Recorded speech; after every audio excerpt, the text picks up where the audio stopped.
Hello, Reporter Room investigators. My name is Jessica Della Davies. I'm an investigative journalist. My job is to investigate crimes, crime scenes, and potential suspects and share with you how to do the same thing. If you haven't subscribed to Reporter Room, please do. It's free. Join our family.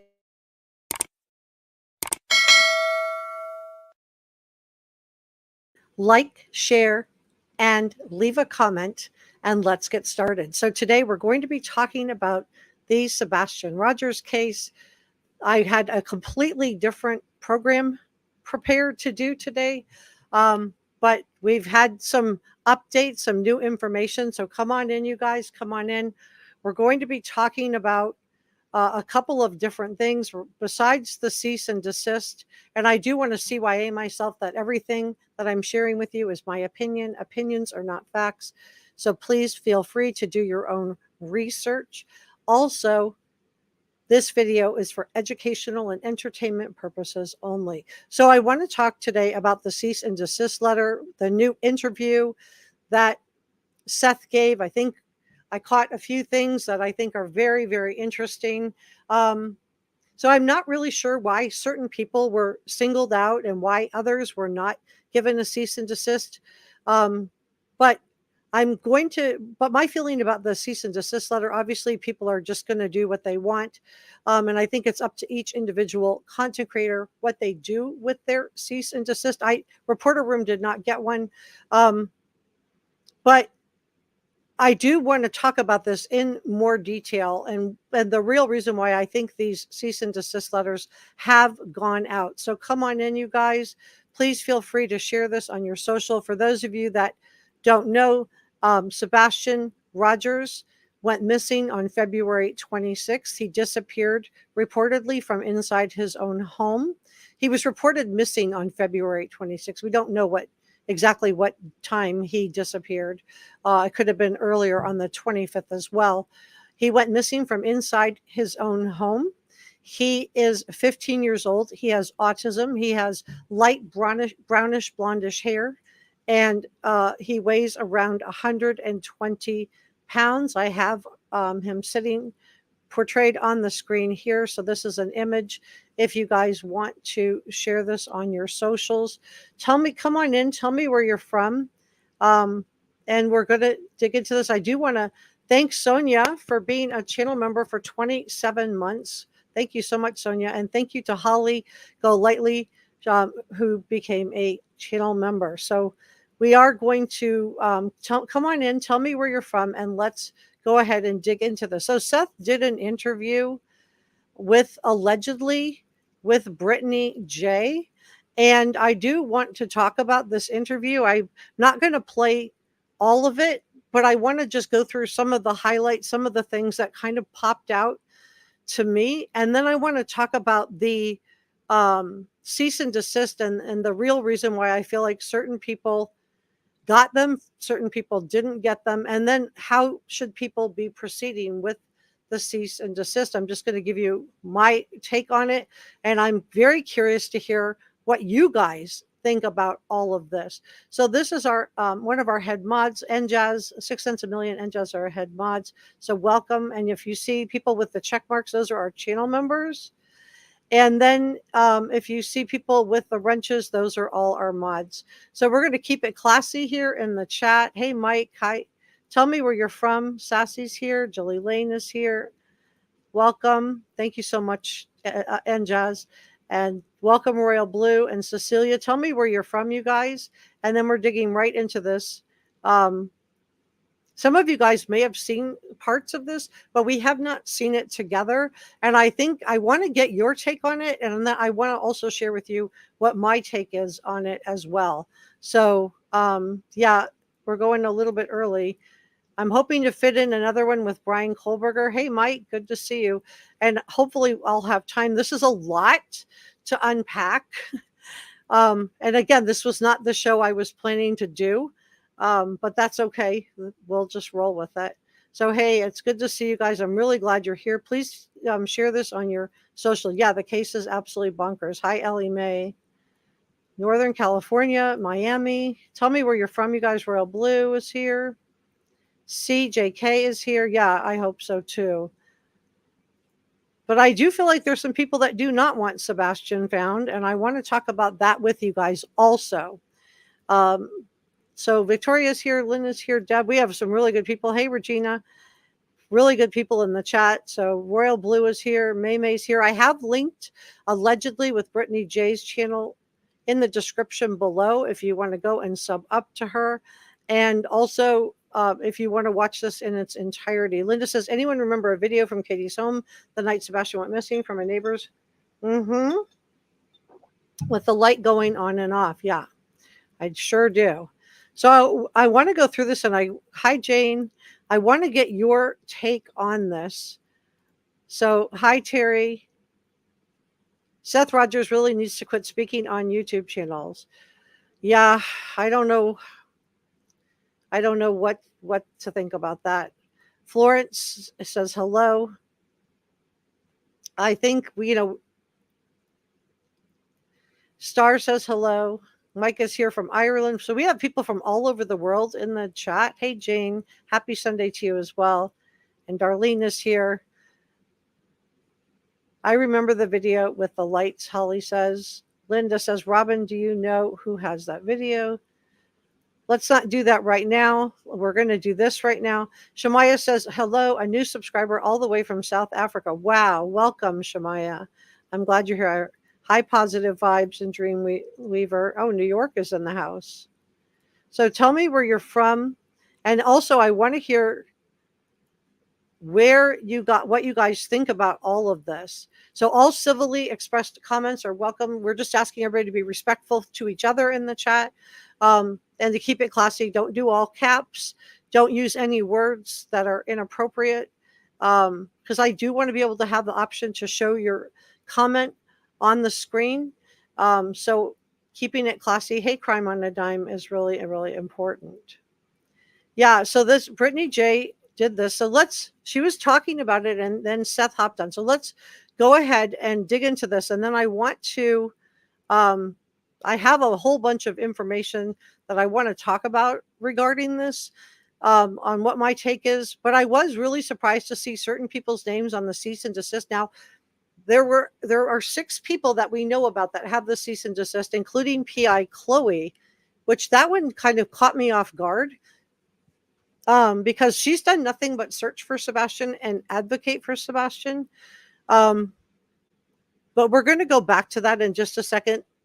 So this is allegedly with Brittany J. And I have linked her channel in the description below.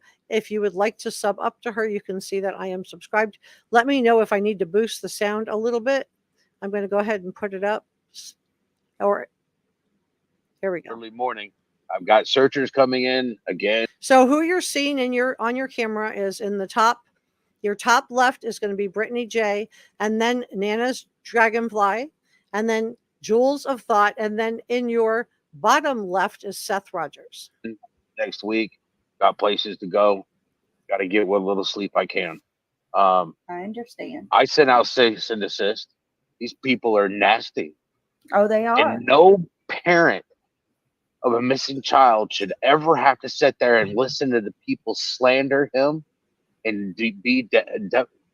I've listened to people call my son a sexual offender. I've listened to people call me one. Yep.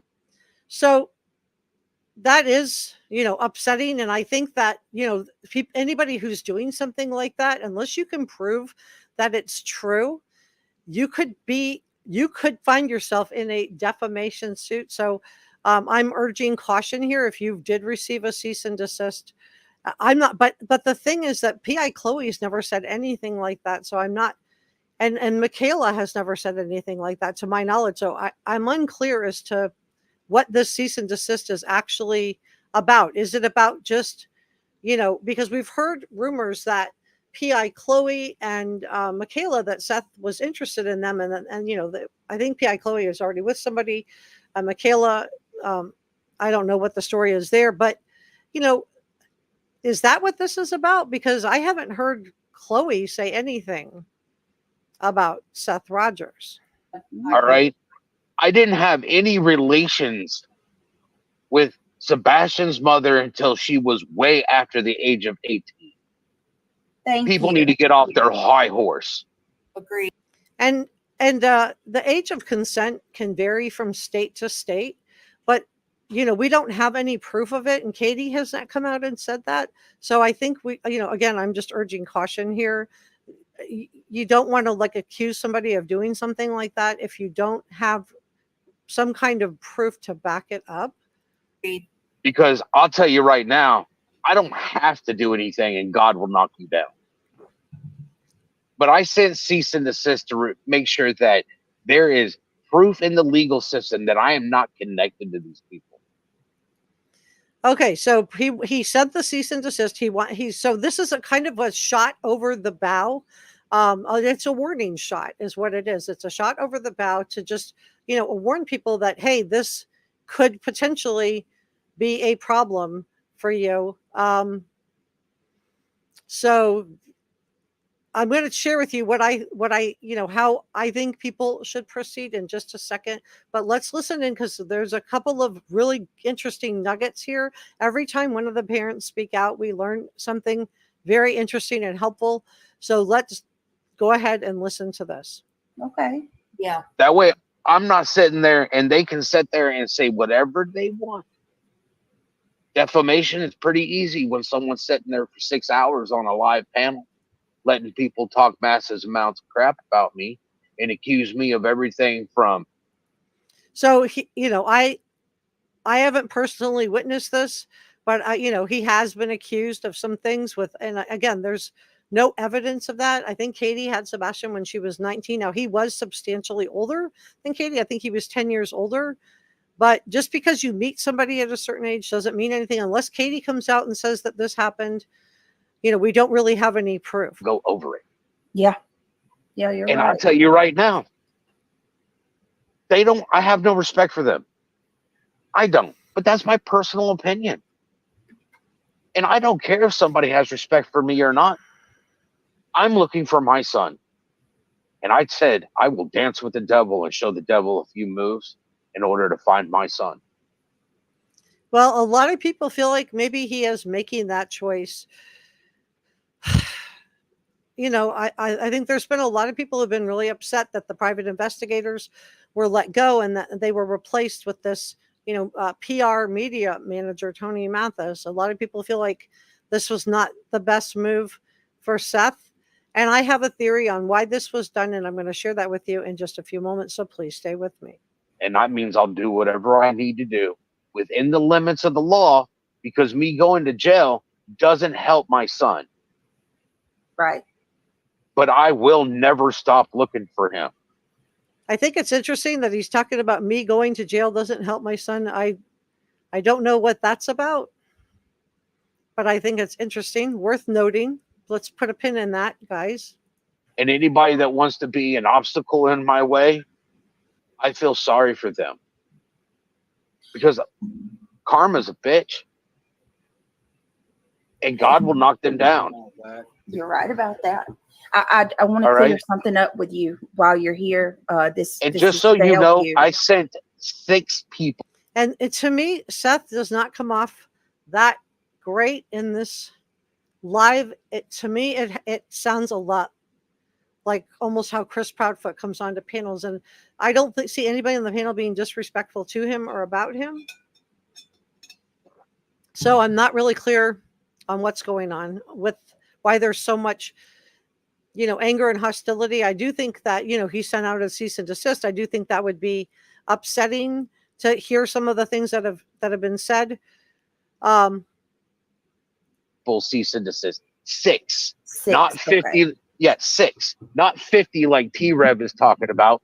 And I tell you what, anybody that's out here on a YouTube, whether they're a creator or whatever they want to classify themselves at, if they're literally out there spreading Sebastian's case in a positive light, not a negative light. There's enough negativity in this world. People say I start drama. Don't ask me questions that start drama. I'll give you an honest answer. You may not like the fact that I give an honest answer, and other people may not like the fact that I am brutally honest. But they'll even say in one of those declarations that Katie wrote in my divorce, that I tell people the truth. And I literally will sit there and state whether it has anything to do with it. And that always used to piss her off. I don't know. He really goes after Katie here. And it almost, and I've told you guys, I wondered if the February 26th date, which is the date on Katie and Seth's divorce paperwork, February 26th is also the date that Sebastian went missing. I told you I thought that date may have been significant. We've seen a lot of cases like the Delphi case and like the Idaho 4 case with Brian Kohlberger, where November the 13th was chosen. On the Delphi case, it was February the 13th that was chosen. So we've seen certain dates that are significant to somebody sometimes be chosen for a reason. And I'm just wondering if why he's, 8 years later, he's still going after Katie so hard. Is he feel like she did something to Sebastian? We know from the polygrapher, that, Seth said that he thought Katie did something. Is that what's behind all of this? Or is there something else going on? Is this, a case where he just has not all the way gotten over Katie Proudfoot? And let me just let the interview play a little bit more so you can see what I'm talking about here. She hated it when I talked about anything that was going on in the house. She was like, that's a random stranger. I've been like, well, I can't talk to you about it. I'm going to talk to a random person that doesn't know anything and bounce the ideas off of them. So this sounds like it goes back to near the time of their divorce, not anything to do with what's going on now. So why is he going after Katie about stuff that doesn't really have anything to do with Sebastian? What do you guys think? Because they might have the answer. God may say, this is how you should answer this gentleman, and give me the answer, because God works in mysterious ways. That crazy person is asking for change out there on the street corner. That person could have an answer. The first places that I hit were homeless encampments. I've been homeless before. Thank you to my ex-wife for making me homeless. What? He was, I think, 10 years older than Katie Proudfoot. She went into enlisted and served our country. She took custody of Sebastian, so now she's a single mom raising Sebastian. He had Sebastian every other weekend. Why would she be responsible for a man that's 10 years older than her being homeless? That just makes no sense to me. Let me know what you think. Is Katie responsible for Seth's being homeless when he's 10 years older, a fully grown, able-bodied male, and she's got custody of a child with special needs? I don't know, you guys. This just feels like where is all this anger with Katie coming from? And this just kind of takes me back to why maybe this February 26th date that Sebastian disappeared, why this may not be a random date. Why didn't I get full custody? I was homeless, living in a vehicle. I praised God every day I got joint custody. Do you think I wanted full custody? Without a doubt. I should have my son living with me right now. But yet I'm still a suspect of my son's disappearance. Well, they all are suspects. No one's been cleared. Everyone that's in that circle around Sebastian is going to be a suspect. That's par for the course. Law enforcement can't clear anyone because they don't know what happened to Sebastian. For sure, they may have their suspicions. They may have a lot of red flags, but they don't know. But wait, it gets worse, you guys. It gets worse. Listen to this. You guys don't know what kind of effect that has on a person's psyche. To know that I'm getting phone calls from law enforcement about me sending out cease and desist from my attorney, who is doing her job because she wants to make sure that people in the legal system know that these people do not represent me. And okay, so let's look at this cease and desist that went out. I'm going to show you. This is from Ms. Harmony. She tagged me in this. I hope you're okay with me showing this. Okay, so this went out. Let me make this bigger. So this is what This is what went out. There it is. Okay, so it says, please be advised I represent Mr. Seth Rogers. Please let this letter serve as a formal notice to cease and desist any and all activity of dissemination of information pertaining to Sebastian Rogers and or Seth Rogers, specifically any and all information surrounding the disappearance and efforts to locate Sebastian Rogers. Now, this Sebastian Rogers is a missing person, and we've been asked, by law enforcement and by, with the Amber Alert to be, to be on the lookout and to try to get his name out there. So I think this is a little bit too broad, I think, but he could ask for people to stop talking about him. It goes on to say, my client has been informed that you are engaging in such behavior without his expressed written or oral consent. Now, you can search for someone without Seth Rogers' written or oral consent. Again, this is too broad, in my opinion. It says, if you have obtained any documents, recordings, or other information pertaining to the disappearance of and or efforts to locate Sebastian Rogers, you have obtained said information without the consent of Seth Rogers. Why would he care if they're getting information and turning it over to law enforcement? They don't need his permission to search for Sebastian. So again, this is way too broad. So it says, you do not have consent or authority from Seth Rogers to use his or Sebastian Rogers' name, likeness, or any information acquired by you or your agents. Okay, but this was put out as an Amber Alert. So this, again, it's way too broad. It says, please note all activities regarding the dissemination of said information will be reported to the proper authorities if required by law. So there's her little caveat. I think she was, in my opinion, this attorney was just, trying to, maybe he wanted this specific verbiage in there. She may have tried to advise him not to do that, but I get the distinct impression that it's very hard to get Seth Rogers to listen. It goes on to say, continued activities, as previously stated, will result in Mr. Rogers exploring any and all legal remedies to which he's entitled. And yes, he would be entitled if somebody is defaming him, absolutely. But that has nothing to do with finding Sebastian. That has nothing to do with helping to search for Sebastian. Now, so let me, we're going to continue on with this because, can you guys hear me okay?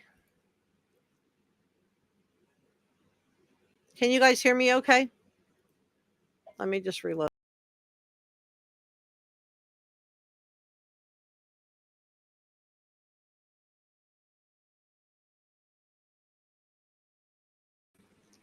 Okay, I'm back. So let's go back into this.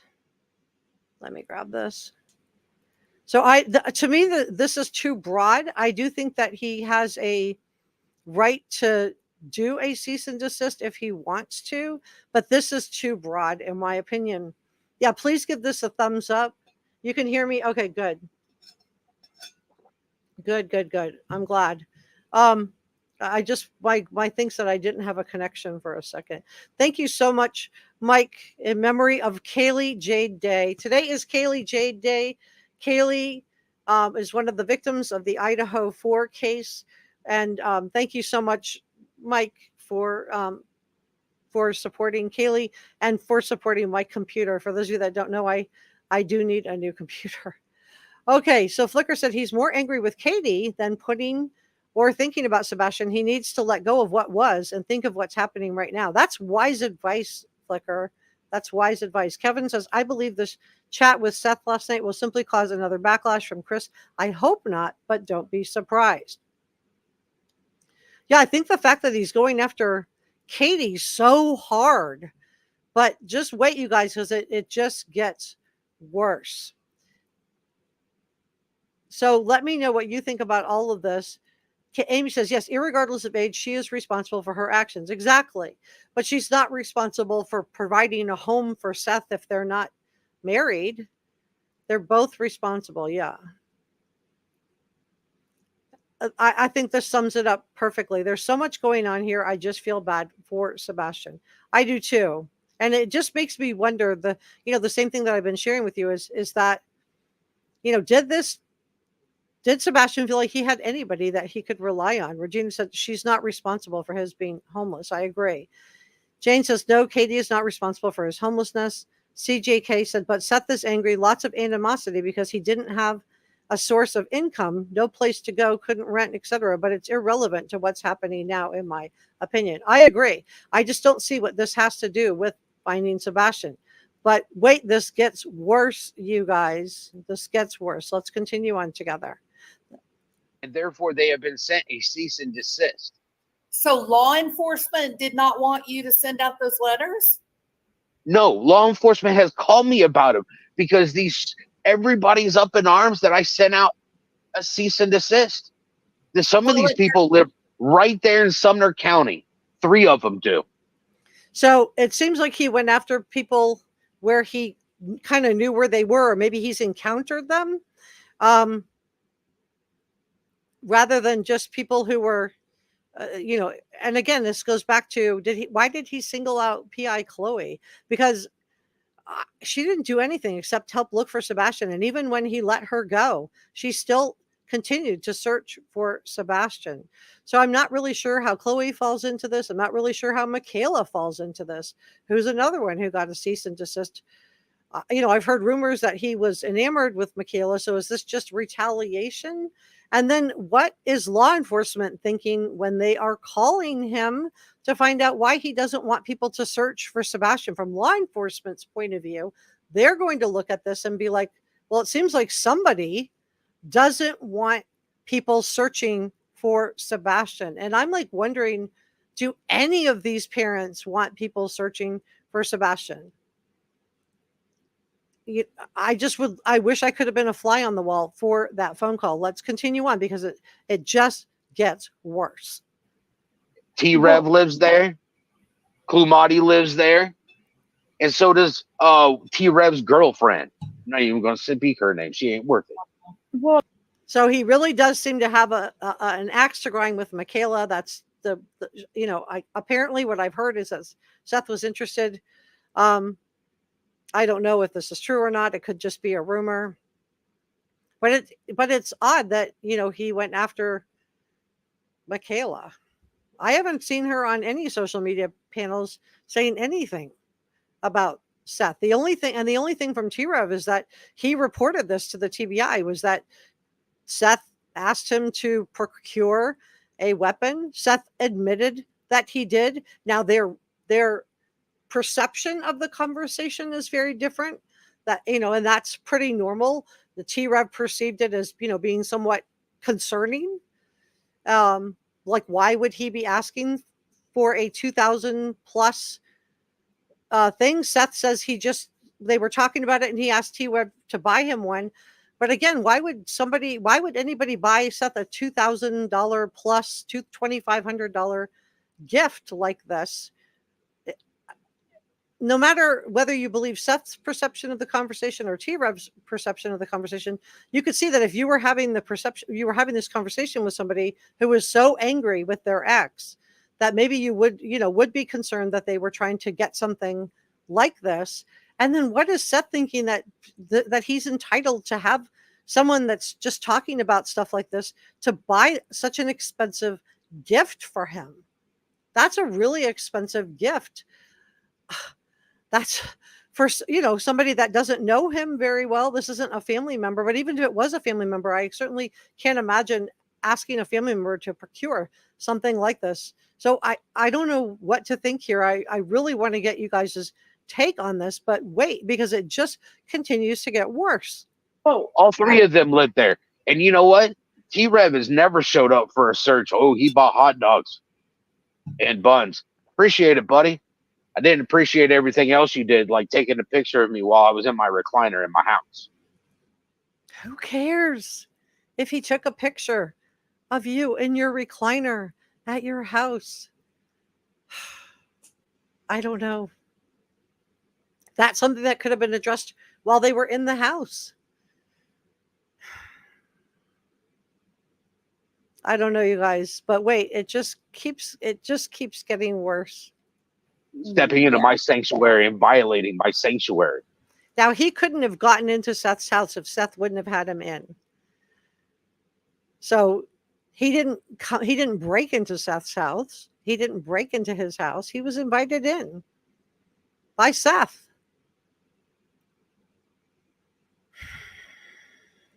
Because not only did you violate my sanctuary, but this is also my son's sanctuary.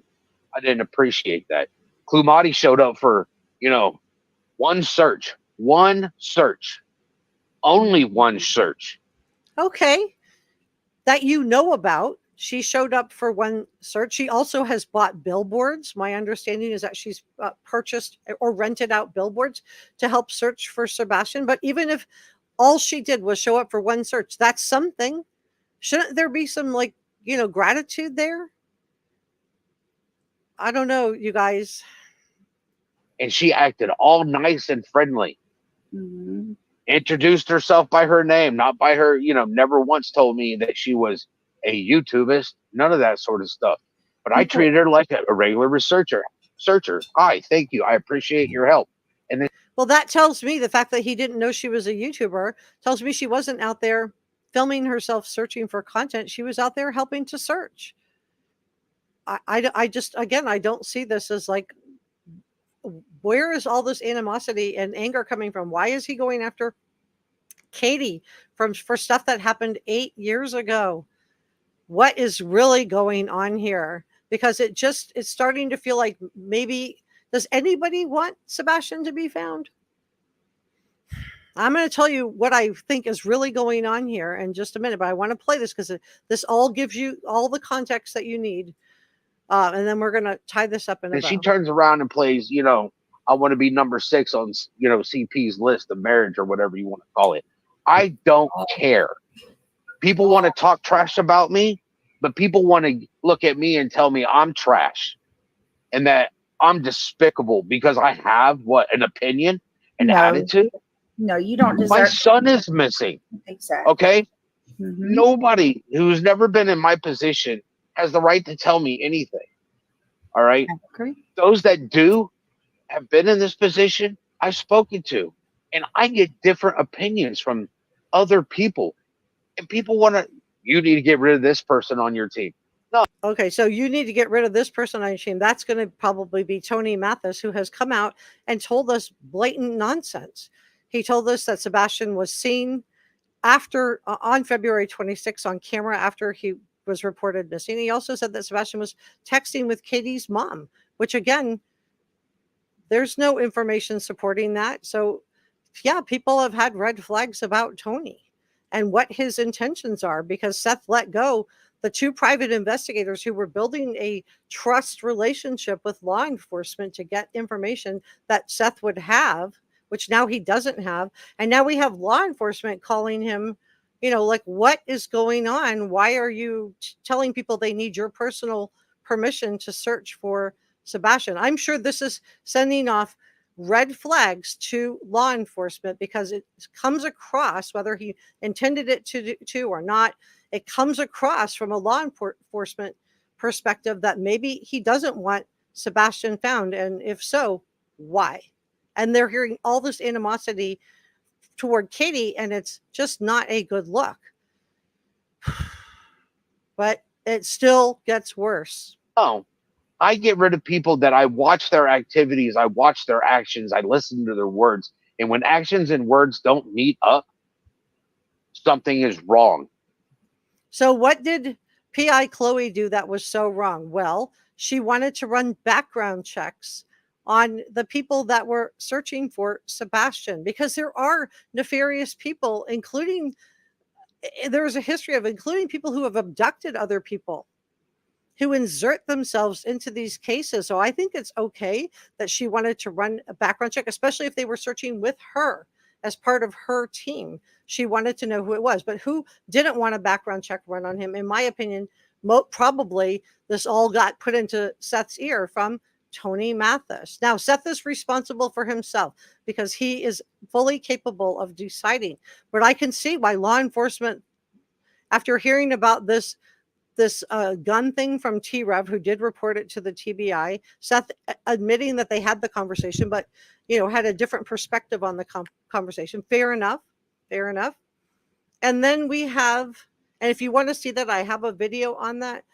But then we have, him getting rid of his 2 private investigators, but one is still out there actively searching. That's PI Chloe. And then he's sending her a cease and desist. So law enforcement's got to have, red flags, like a 5-alarm fire. Let me check in with chat. This is social media. I don't want to be unsocial, but I'm really curious to hear what your take is on all of this, because I'm like seeing, I think law enforcement seeing a lot of red flags. I really do. I think they're like probably feeling like this is a 4-alarm fire. We're going to get back into this because this gets worse. But anyway, I do want to hear what you guys think about this. I also want to share with you what I think is really going on here. Little Bluebird says, yeah, the focus on funding is strange. He seems to be taking advantage of the situation. Elisa says she filmed it all, then turned on Seth and made up horrible lies about him and Sebastian. Who filmed it all? What am I missing here? Am I missing something? Cirrus says, oh, how are you doing today? Hey, Cirrus. Regina, hey, Regina, I have a problem with her not disclosing her being a YouTuber. And Clue has saying awful things about Seth, to be fair. But if she's out there as a regular searcher, what difference does it make? Unless she was filming it for content, which she apparently wasn't, because he didn't say anything about that. I don't know. And I just don't see, I mean, I don't know Cluminati. So, but my understanding is that she like chipped in on billboards and like helped get billboards up for Sebastian.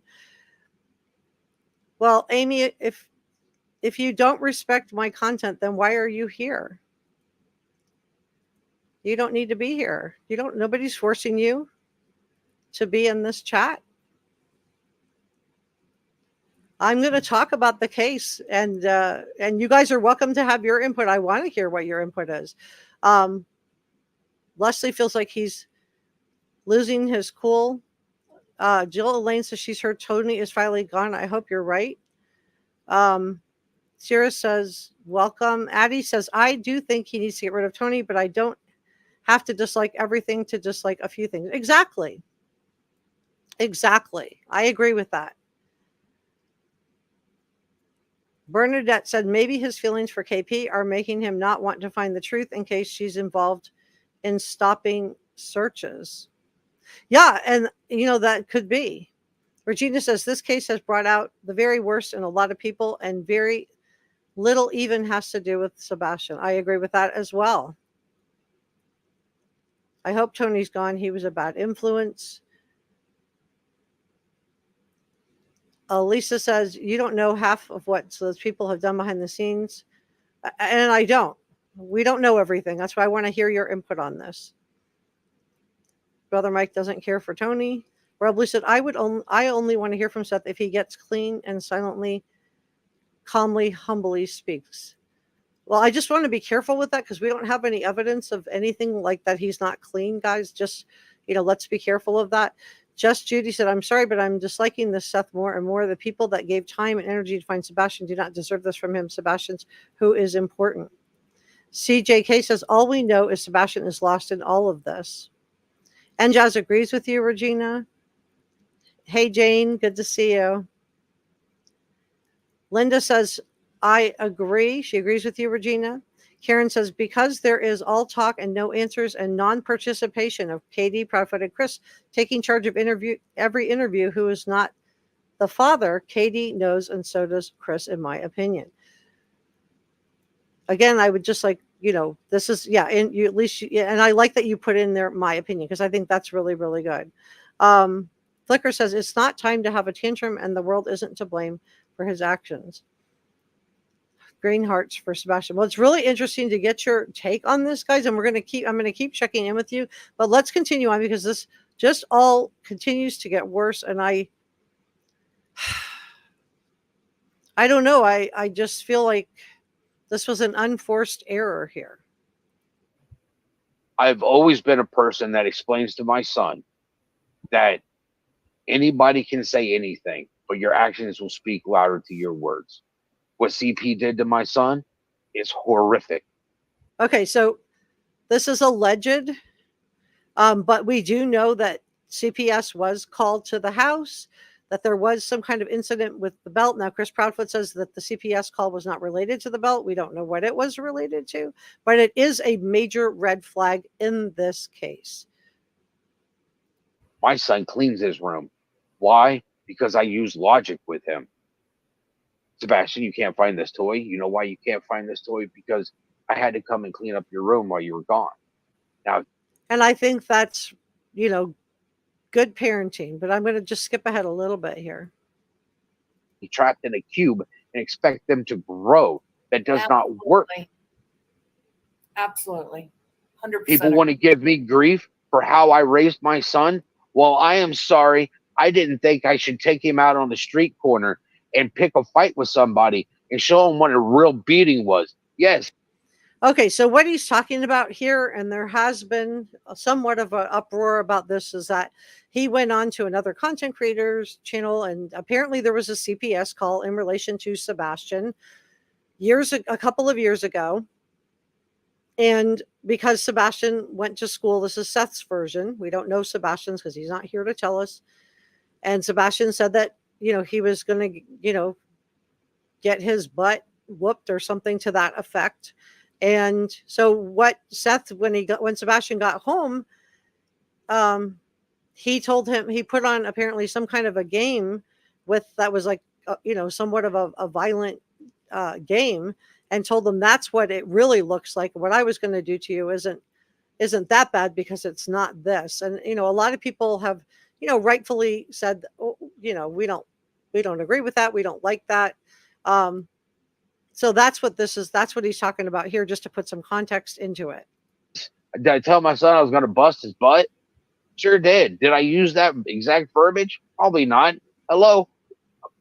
So what verbiage did he use? Because whatever he said scared Sebastian enough that he, told his teacher at school, and the CPS came out. So I just wonder if Sebastian didn't feel like he had anybody that was listening to him. It really makes me sad, you guys. I'm a first-time parent. It's a never-ending, everyday learn something new. Yeah. So I used a video game, which is better than watching an R-rated movie with a bunch of people being shot and having heads cut off. Or not necessarily. Some of the video games are, and I'm not familiar with this one. Some of them are just as bad, if not worse, in my opinion. So that's what that's all about. I'm just going to skip forward a little bit though, because I just want to talk about, so that's what he's talking about there. So there,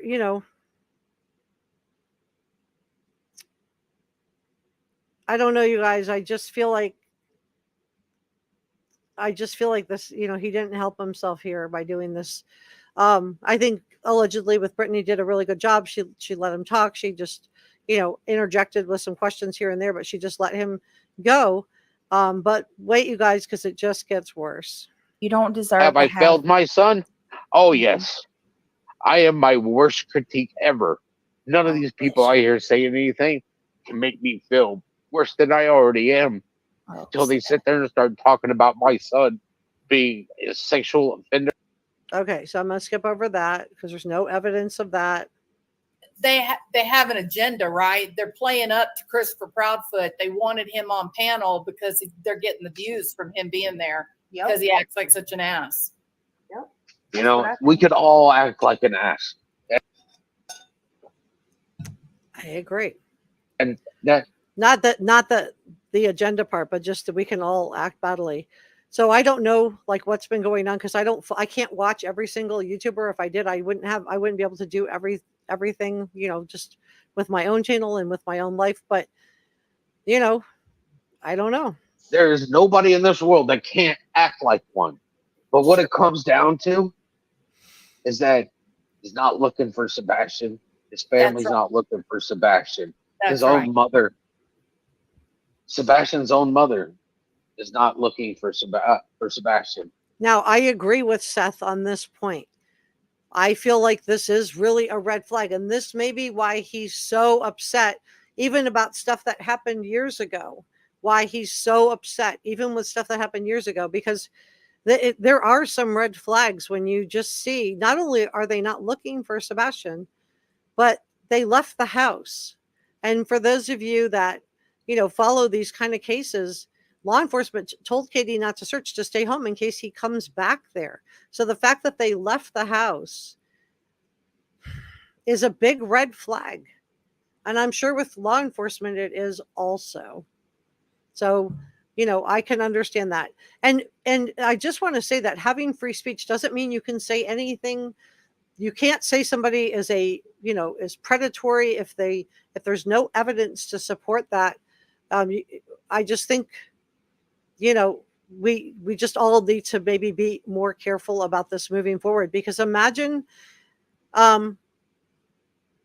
and I'm going to share with you why I think what I think about this cease and desist, and how I think that people need to maybe be thinking about the cease and desist, which doesn't mean you have to stop searching for Sebastian, but maybe you want to shift a little bit in the way that you're talking about this cases, because defamation and slander is really serious. You can't say somebody is not a teacher if they really are a teacher. You can't say somebody is a predator if there's no evidence to back it up. So I just, I'm urging caution here. But I can see on that point why he's upset. I just don't know why he picked out the certain people that he picked out, especially PI Chloe. I just don't know why she was singled out to get a cease and desist. It's odd. And that's where I think law enforcement had some red flags also. It's insane. It's craziness. To Seth, get in a camper and go 3.5 hours away from your house with your child missing. Well, come on. It's 3 hours. And I agree with that. To leave the house, to accompany your husband, to go 3.5 hours away, there's no reason that she should not have stayed in the house. If she didn't want to stay there by herself, then have a family member or friend stay with you. If Chris refuses to come home. But the fact that she left the house, I would think for law enforcement would be a huge red flag. Hours and 37 minutes. Yeah. Thank you. How foolish of me. You're exactly right. That was suspect. Let's break this down, because Lord help us, we may or may not get stuck behind a semi on Route 40. Yeah. It's stupid. Yeah. It's stupid just because nothing is ever finite.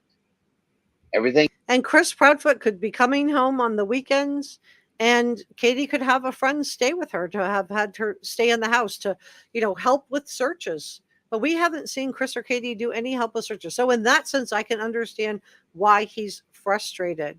But wait, you guys. Thing is infinite. It takes 3 minutes to do this. That's bullshit. You ask anybody. There's too many holes in their stories. Oh, it's just incredible. It's incredible. I know where I was at, and it really upsets me that they haven't cleared me. They have literally pulled over a year of my phone records. They have taken all the electronics. Yeah, I want my son to have his stuff back. Well, they're not going to give his stuff back. That's just not going to happen until they find him.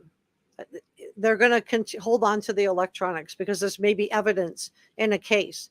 If this does turn out that there was, some kind of communication between Sebastian and somebody who lured him away from the house or something to that effect, this could be a case. If there's some kind of communication of Sebastian that in some way would implicate one of the parents or a family friend or another member of the family. Remember, they're going to work from the inside out. They're not going to release that stuff. So, just like in the Idaho 4 case, I know, Kaylee's dad was really wanting to have Steve and Christy Gonzalez. They really wanted Kaylee's stuff to be returned. It still hasn't been returned. And this happened in 2022 because there's an ongoing case. So, this is where I think having good relations with law enforcement and having kept PI Chloe would have been really helpful for Seth to have hung on to her and hung on to justice warriors, which was Heather and Tracy, who were establishing good communication with law enforcement, he would have some information that clearly he doesn't have and maybe doesn't understand what's going on. In the United States, one thing they do in other countries that I do wish that they would do here is they give the parents a liaison to law enforcement, where that person does, give them information that law enforcement feels like they can have, and just, just is there to kind of work. But the United States does not do that. I'm not sure why. It may just be a funding issue.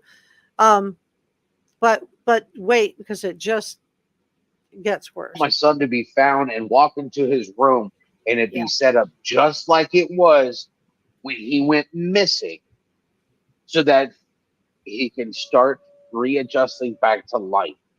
That's right. And I love that Seth is talking about his son coming home. I think that's a really good sign. Right. Okay. And if nobody has an autistic child, then they don't know what I'm talking about. But my son, when he came home, he would walk into his room and everything is left just like he picked it up and put it. Yep. That's his comfort. That's his sanctuary within our sanctuary. And what's funny is when he's at my house, he spends more time in the recliner than he does in his own room. Because he'd rather be out here in the living room where I am than in his room like he is at his mom and Chris's. He stays in his room there. And we've all been concerned of what was going on in that house with Chris Proudfoot and Sebastian. It really does feel like Sebastian wasn't welcome in the house. Yeah. Here, he lives in my shitty 2-bedroom with a garage, 900 square foot place that I pay rent for. That my rent has increased since I moved here in October of 2020. My rent has gone from $700 to over $1,000, and I don't move because he is used to this. Yeah. Mm-hmm. And he has his own room.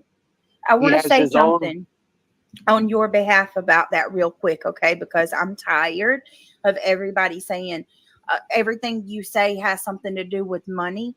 No, what he's saying is he's willing to rip himself off by not finding something cheaper because he wants his child to have a home that he. And I think that's a really good sign too, the fact that he isn't moving or leaving the house, because Sebastian could go there also, right?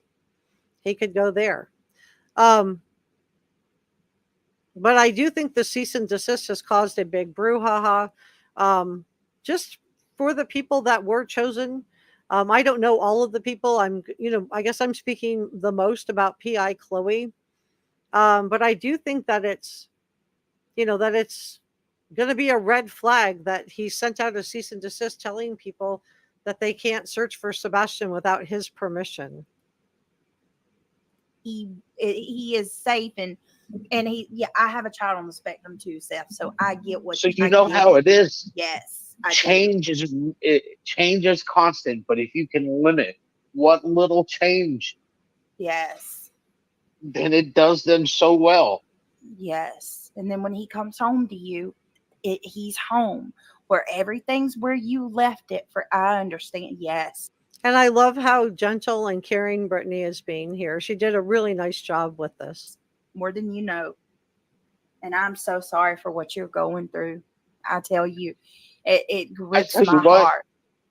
If I get my son back, I don't care. I'll go through even more. But I want my son. I want him found. I want him returned home to me. And all these people out here, I hope like hell you never have a child and have to go through anything resembling what I'm going through. Not even for 30 minutes.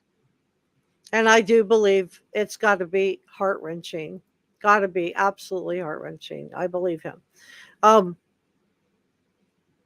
But I don't know why. I just don't know why he would want PI Chloe to not be involved. So some of the cease and desist felt like it was in some way personal, like it was, some people that he personally knew. Because I just want to say Chloe hasn't said anything negative about Seth. Even when she was let go from his team, she encouraged people to keep searching for Sebastian. And that's where I think law enforcement, because wait, they did reach out on this. Listen to this, you guys. Been over 100 days. For me, it's been even longer because it's been 7 more days. So sorry, Seth. So sorry. And it's just there's evil people out there.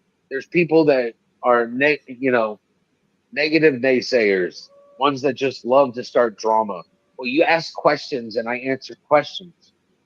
And the questions you ask are meant to start drama. And I can't help that I answer questions. But if I don't answer the questions, I can't win for losing. And I'm not trying to win anything. I'm just trying to find my son. And I like that too. I think that's that's all really, really good. That's why I wanted to go through this in its context. Just to give you, I don't want to just like cherry pick out a couple of things. I want to show you some of the good things that were said, but also some red flag things. And there are some red flags in this, but there are also some good things as well. But it does make me wonder, what was the intent behind the cease and desist? Because it just feels so random. Seth, I just want to tell you one thing. I am with you 100%. And I know that you love your son. I know that you are 100% into finding your son. And to be clear, Seth has the most rock solid alibi of anyone that we know about so far, because he was working at the Davison County Prison. He does do, I believe, intake for people coming in, or jail. I think it's a jail. So it's people waiting to go into prison. So he would have been on camera, pulling into the parking garage, on camera, coming into work, because those places are all on camera, probably on camera the whole time he's at work, and on camera again leaving. So he was there from, when they left the Texas Roadhouse until the following morning. So he does have the most rock solid alibi of anybody. I'm not, from the very start, that's how I felt. And I am not going to change my mind. Mm-hmm. I need to ask you this because I want to clear this up. It's been going around that you are asking for money for interviews. Can you clarify if that is true or not? And this is where I feel like Brittany did such a good job with this. She let him have his say, but she also asked some important questions that a lot of people are wondering, like, why are you going to be charging people for an interview when you have a missing child? You should want to get out there as much as you can. So let's hear what his response is to this. Nobody's giving me nothing for interviews. There you go. Wow. I didn't Okay, so nobody's given him any money for interviews. You guys. even go to CrimeCon because I was out searching that day. I couldn't see myself going and being around people instead of not being out trying to find my kid. Okay, so that was another thing that Tony, advised him not to go to CrimeCon, because then he would have gotten the criticism that he was at CrimeCon instead of searching for Sebastian. And he's telling us he wasn't at CrimeCon. He didn't go there. That would have been a chance to raise his profile to the national media. He didn't do that. Instead, he went out searching for Sebastian. So I hope we can put that to rest once and for all. But there's more. There's more, you guys. Let me just check in with chat and see what you guys are saying. Green hearts for Sebastian. I love that. Black Alex says, reminds me of Summer Wells, YouTubers causing chaos. Well, that's why I'm surprised. Why is PI Chloe being included in this? She's not a YouTuber. Why was Michaela included in this? She's not a YouTuber either, I don't think. Maybe she is. I don't know. I don't know every YouTuber, you guys. Addie says, I don't agree with C and D except for the people Yeah, I don't think that was right. I agree with you. Yeah, please don't argue. Just if you don't agree with something, say your own thing, but you don't have to at anybody. Okay, just say your own thoughts. Hey, Holly, good to see you. Hi, Cirrus. Florence says, I divorced my ex-husband almost 45 years ago. He thought I would come back to him. Not a chance in heck. You are right. Seth has not gotten over Katie. I think there is like something. I don't know if it's that he didn't get over her or if he just really has a lot of animosity toward her, or maybe a combination of both, right? It could be a combination of both. You can have somebody that is the love of your life, right? Where you just feel like you can't move forward. But it is odd that he's bringing up stuff that happened years ago. Like, it doesn't have anything to do with what's going on now. CJK says, thank goodness that PI Chloe and Julia, the K9 handler, are still looking. Yeah. I'm wondering if they were the ones that reached out to TBI, because he's going to talk about TBI in just a second. Hey, Carol, I did not get a letter. No, I did not. I did not get a cease and desist. Toby Marie says, I guess I'm in the minority. I don't trust Seth, Chris, or Katie at this point. I don't think Seth did anything to Sebastian, but he's not trustworthy either. Hey, Jamwar. Little Bluebird says his sister set up a GoFundMe within days of Sebastian disappearing, not knowing if Sebastian would be found soon or not. Mike says Seth probably has something to hide, in my opinion. Elisa says Seth and Katie did not date until after she was 18. Sarah said, I'm so glad you got out of a bad situation. She's talking to Florence here. You deserve the best. Thank you so much, Bernadette. I'm trying to give balanced coverage here, guys. CJK says, yeah, there are some derelict YouTubers. We probably don't watch them. Yeah, I don't watch every YouTube channel. I mean, I don't have time. Hey, Holly, good to see you. Florence says, you are so sweet. Desira's. Alicia says, no, she didn't. Her subs ponied up for tiny signs. There are not billboard. Okay, but that's still nice, right? That's still nice. Brother Mike says, I love your content. Thank you, Mike. Terry thinks that restraining orders need to be in place. Karen says, I would be furious finding out what Chris Proudfoot did, and the CPS on social media, and saying no one would look for Sebastian if they knew. That's why Seth said, you're not holding this over my head. So, that's interesting. So because we've all wondered if, like, what was, and maybe this is what's that, maybe they were going to try to dirty him up with something. Interesting. That makes a lot of sense when you put it in context. CJK said this channel is one of the best. Factual information, no mud or hate. No, I really want to get your take on it too, you guys. Jane says she doesn't have to say, hey, I'm a YouTuber. No reason to say that. Right. I don't, just because you're out searching or you're out doing your grocery shopping or just whatever you're doing, you don't have to announce what you do for a living. Holly says, I mean, no disrespect to Seth. I want to say that I hope he's seeking mental health treatment because this can be really hard to endure. I think that's compassionate. Linda says, no, my love, you did not. Chat went fast. My eyes are not the best. I didn't realize I clicked on a name. Sorry. Oh, that's okay, Linda.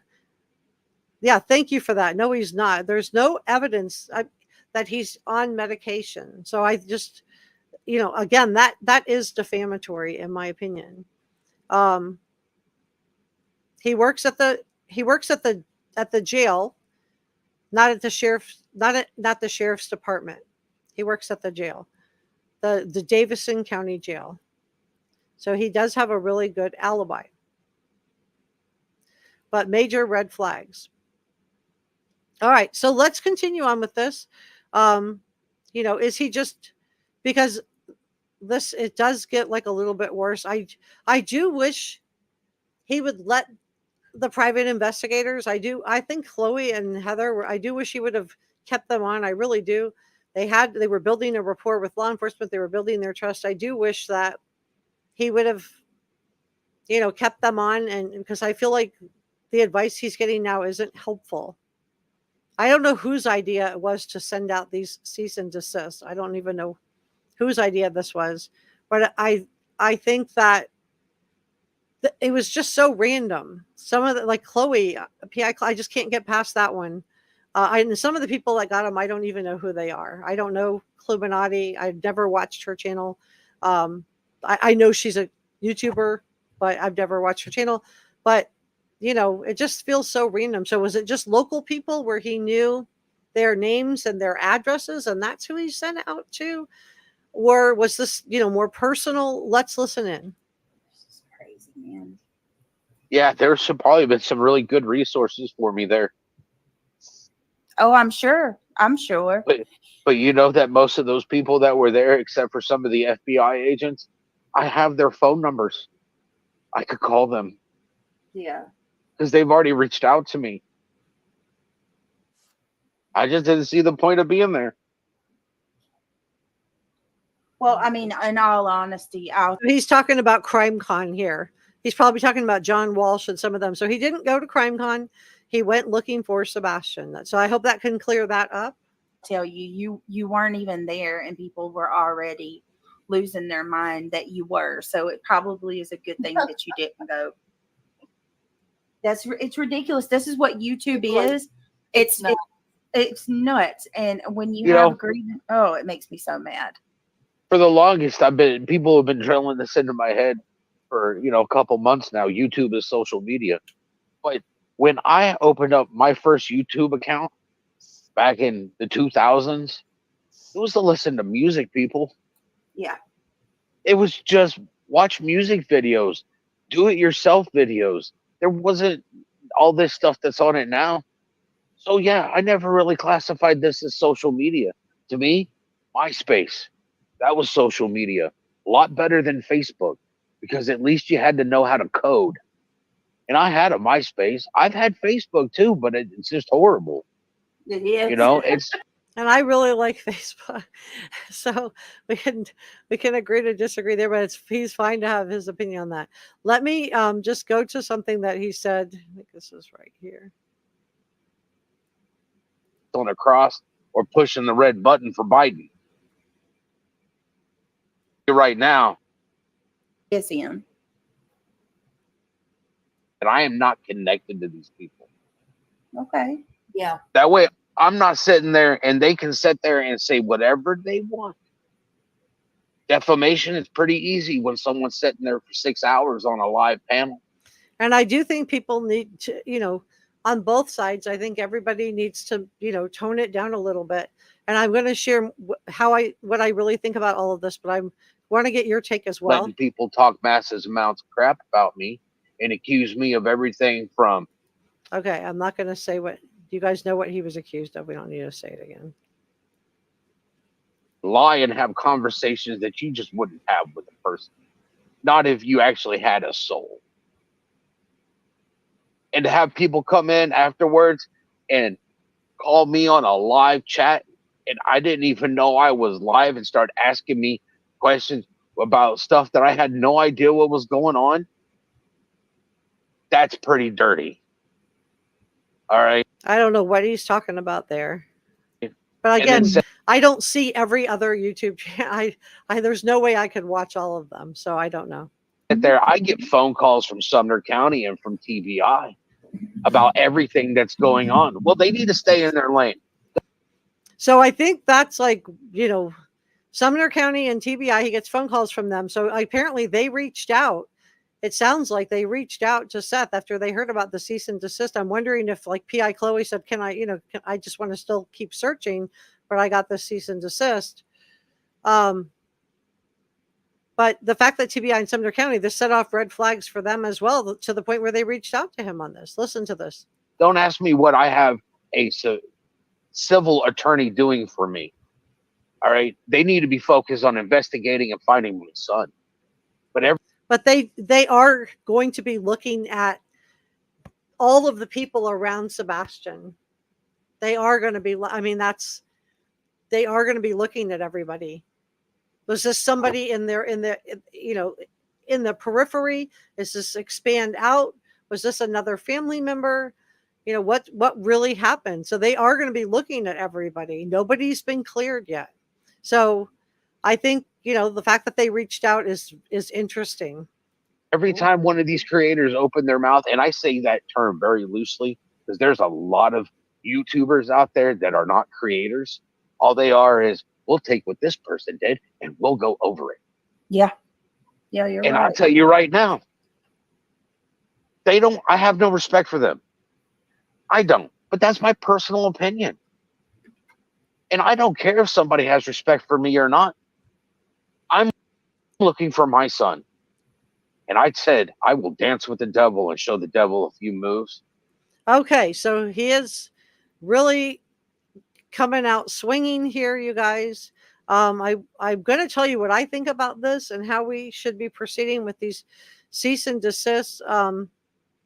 And maybe what would be the best thing for Seth of how he should proceed, because I believe that he really does want to find Sebastian.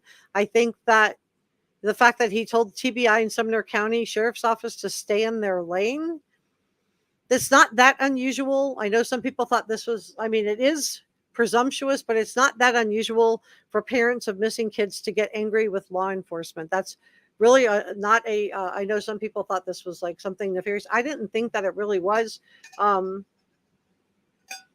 If you listen to statement analyst Peter Hyatt, he'll tell you that it's not that unusual for parents to get frustrated with law enforcement.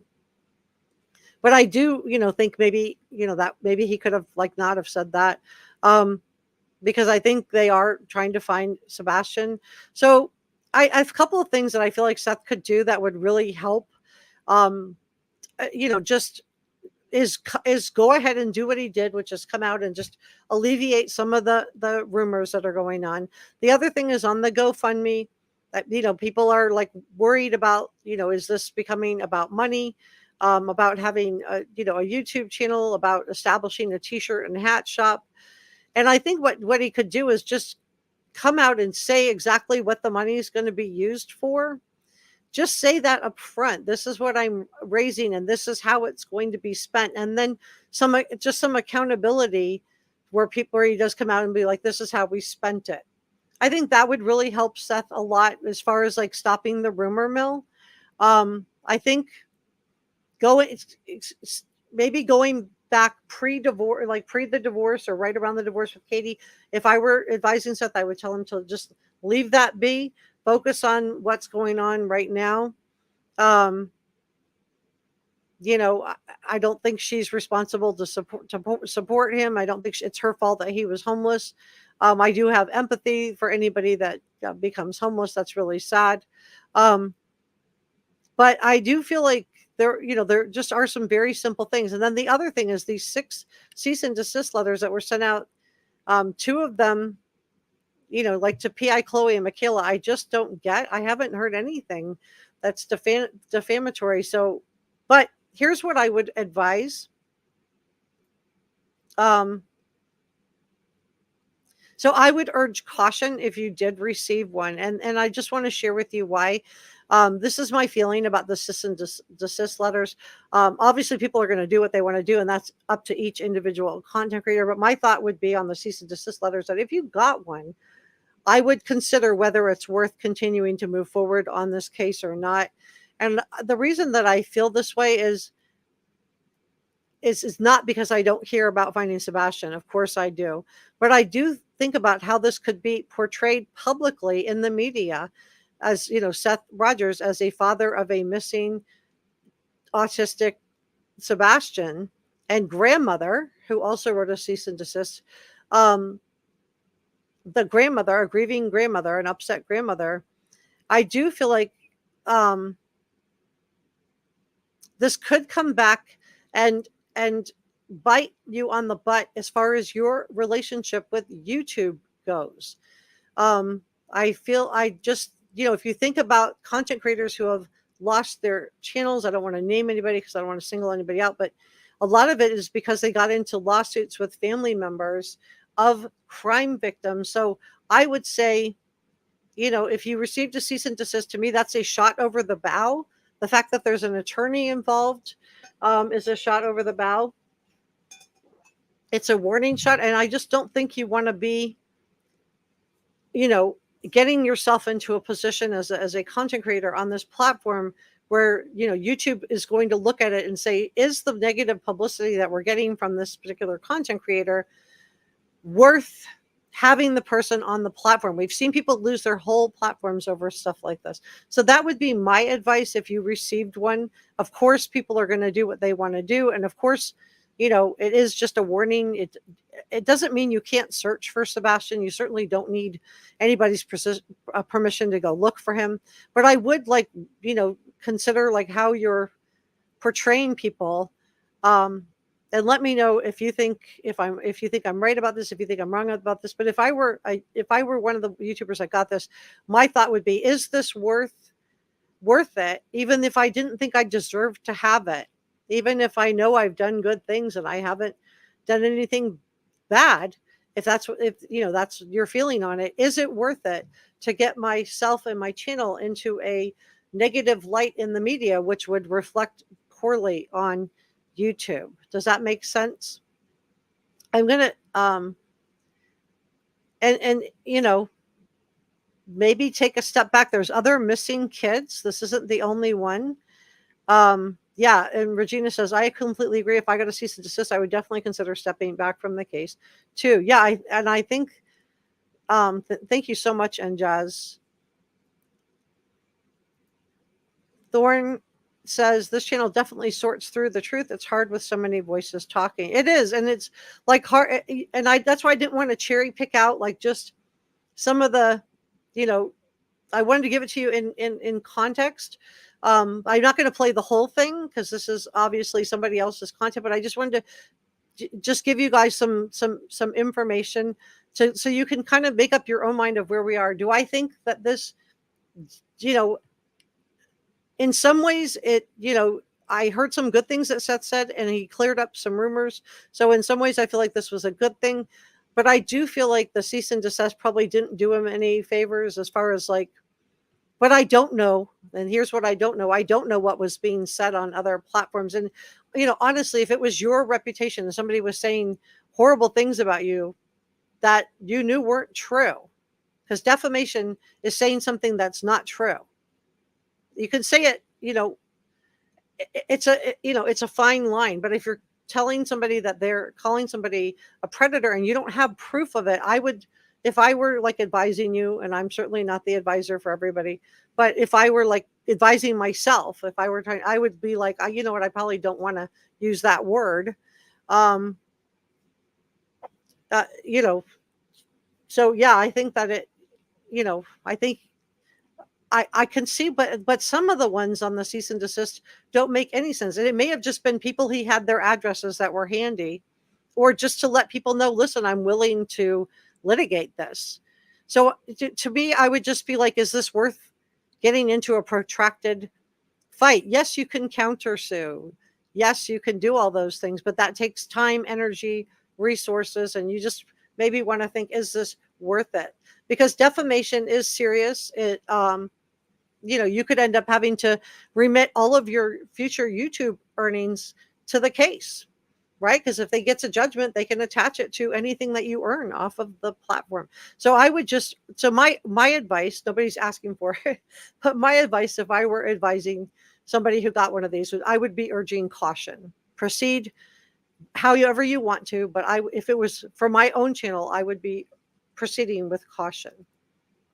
Linda said the GoFundMe was started by his sister. His bills to help search, it was stated right, so people knew what they were donating. They can't complain about donating after. And I haven't seen anybody really complaining about it. But again, I don't watch everybody. But what I would do moving forward, because remember, there were certain ones, they were making phone calls, cursing him, recording it too. Oh, okay. So I didn't know about that. Hey, servant of God.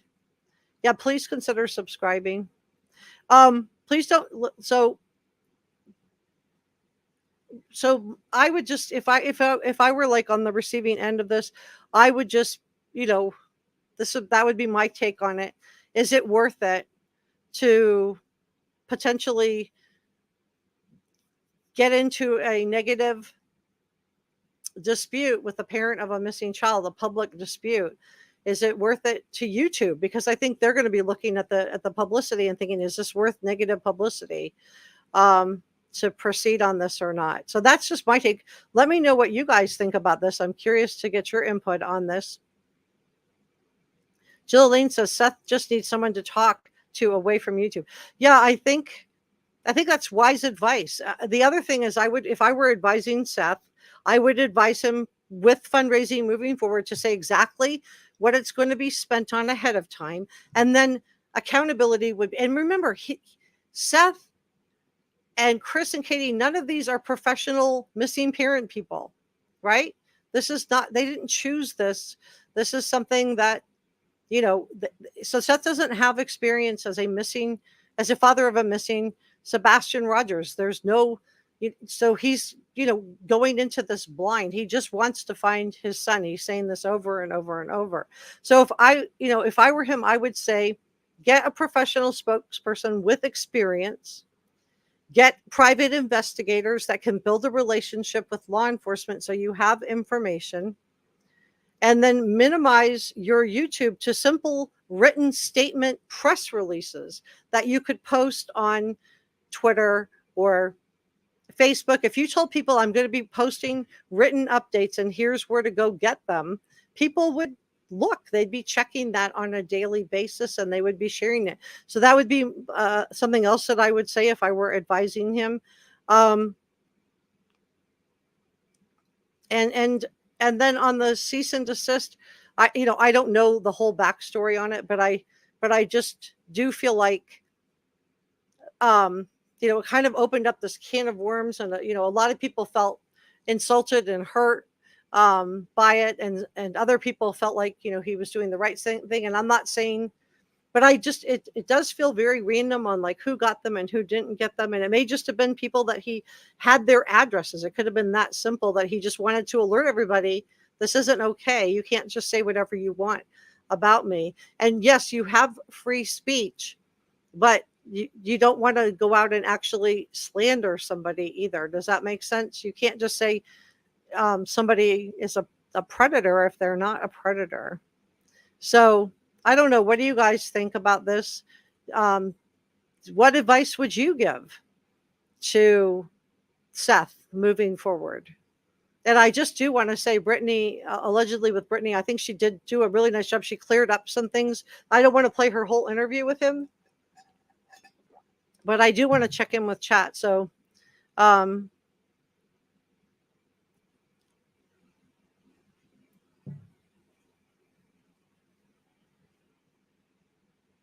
me see. Let me check in with chat here. Rebecca says it wasn't a gift. Seth said he'd pay him for it when he got it. Oh, you're talking about the gun. Oh, okay. I still think it's an expensive ask, even if you were going to pay somebody back. It's just, I don't know. If I had been in that position and I wasn't sure what to make of the conversation, I would probably be, concerned too. And we don't know like what all the other context was going on around that. But I did want to share both sides, because I feel like this way you guys can just decide for yourselves. For those of you that aren't familiar with Reporter Room, this is a critical thinkers channel. So I just try to bring you all the information so you can decide for yourselves what you guys think. Holly says, right, good advice for Seth. I feel bad and have empathy for him. Yeah, in my opinion, I think that's, your opinion is your opinion. It still doesn't mean you can say something that's completely not true. So like, that's provably not true.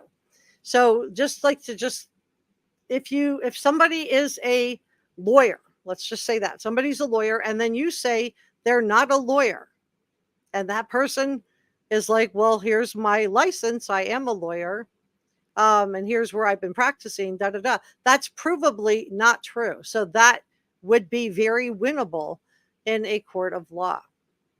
Does that make sense? Tammy says, I've seen many times in chats I never thought to ask. I figured it must be something as simple as my opinion.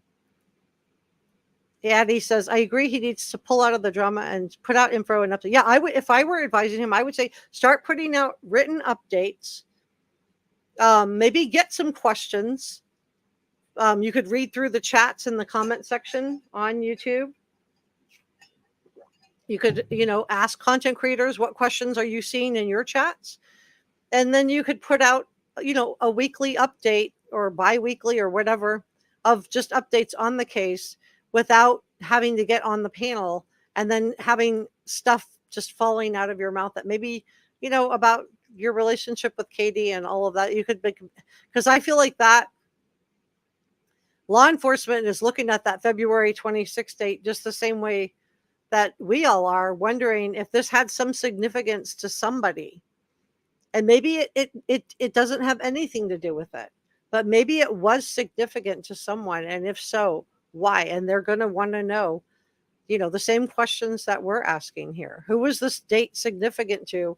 Is this just a coincidence, or was there a reason behind this? So, and then when they hear a father of a missing child asking people not to search without his written permission, they're going to be like, you can't decide ahead of time who, and there's where again, this would be helpful to have, a PR person with experience advising Seth. I feel like if he would have sat down or get on the phone with John Walsh and maybe get somebody with experience that this is what they've done, and representing him, I think that, could really help too, as far as like, slowing down the rumor mill.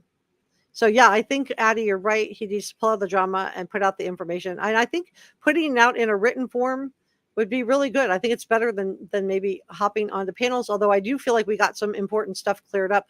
And there's more to this interview, you guys. I haven't played all of it. This is like 3-hour long interview. Yeah, and Cirrus says, I would encourage him to talk to a trusted friend or chaplain instead of YouTube. Yeah, I feel like there's been some boundaries that have been crossed too on this, where like I don't like I just like maybe crossed where things have just gone too far. And again, this is where a professional public relation person could come in and and help establish some boundaries that would protect. If I were advising any of the parents, I would say, maybe put out written statements and have somebody representing you out there. Lisa said, I donated to Seth early on when he was searching, and of course he wasn't able to work. My reason to donating was to help him take care of his needs, doing all that he had to do every day to find Sebastian. That's so nice of you, Lisa. Leslie said, I tell him to go silent and find a professional to vent to. Jay says, free speech and slander are two different things. Right, exactly. You have a right to free speech, but if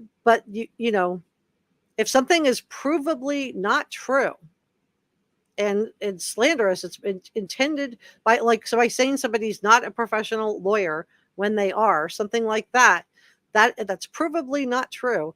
That's where somebody could end up winning in court and then getting your earnings for the rest of your life. Servant God said it sounded like he was also covering his back for things he said about the Proudfoots that others were repeating. Could be. Yeah, it could be. Hey, Big Bishop, I think it was upfront and honest of what was going on. Regina says, my advice to Seth was never give up. People are going to judge everything you do. You'll get some right, you'll get some wrong, but keep searching. Sebastian is worth it, and you know that. Thank you, Jill Elaine. And I'm not saying anybody has to take my advice. Addie says, I think the pew pew, and I love that she's using the word pew pew. So many of you guys had your comments about that video caught in the YouTube filter because you used the G-U-N word instead of pew pew. Just, think about what words you're using so you don't get caught in the YouTube filter. But that would be my advice. Bear says, T-Rev wanted it. Seth said, well, you're at it. Get me one too. Right. And that's what I shared in my video. I shared both sides. Linda says, if you haven't heard certain channels, you wouldn't understand, but the cease and desist, but they aren't holding water because they weren't specific with what they wanted them to stop doing. Right. I think it's too broad. I agree with that. I feel like it is too broad. That's why I wanted to share that with you. I feel like you can't ask people not to search. I don't think that's going to hold up. They don't have to get his written permission to search. So I feel like it was very, very broad. I'm not sure why it was written that way, but I do feel like it was broad. In my opinion. Yeah. Put the words, in my opinion, on your stuff, guys. Jessica says, I would like to know where Chris Proudfoot and Katie Proudfoot went in the RV, and I could show an interview. It would be one the one Katie Proudfoot is talking at one point. Her thoughts seem to get redirected. Yeah, I think I went through that one already on this channel. If you in another live stream, definitely worth a watch. You're right, Jessica. Thank you for all you do too, Leslie. Thank you, Njaz. Lisa says she would like, I know I would need help in an emergency situation. Dee Dee says Seth is talking about Smiley when he called up and went on a rampage about Trevor Time. She was trying to tell him he was live. Oh, okay. All right. Well, in that case, I feel like then he would have known he was on. That's just my opinion. But I think she was very kind with him on the interview as well. I like Smiley. Pepper says, you're amazing and inspiration. Thank you for all you do, giving us a safe place to have opinions. Thank you so much, Pepper. That's really kind of you to say. That helps a lot. It kind of made my day there. Jill says, plus don't ever do that for somebody else, because that definitely could get you into legal trouble depending on how they're using it. Right? Depending on how they're using it. So, yeah, that's Tammy says, in order to win a slander lawsuit in court, you have to prove monetary loss or your livelihood has been negatively affected. Otherwise, it sticks in stone. I don't know if that's true or not. Let's take a look.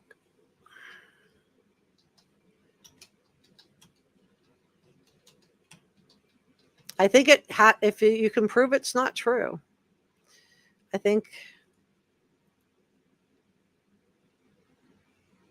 Okay. So let me take down your comment, Tammy, because I don't want anybody thinking I'm directing this at you. Okay. So what do you need if you want to win this? Because you can't just say anything that you want to say, right? So John Smith, ex-business partner, starts spreading vicious rumors that John embezzled money and slept with employees. John's reputation and business were shattered, even though the allegations were completely false. Thankfully, John was able to sue his ex-partner for slander and recovered $500,000 in damage.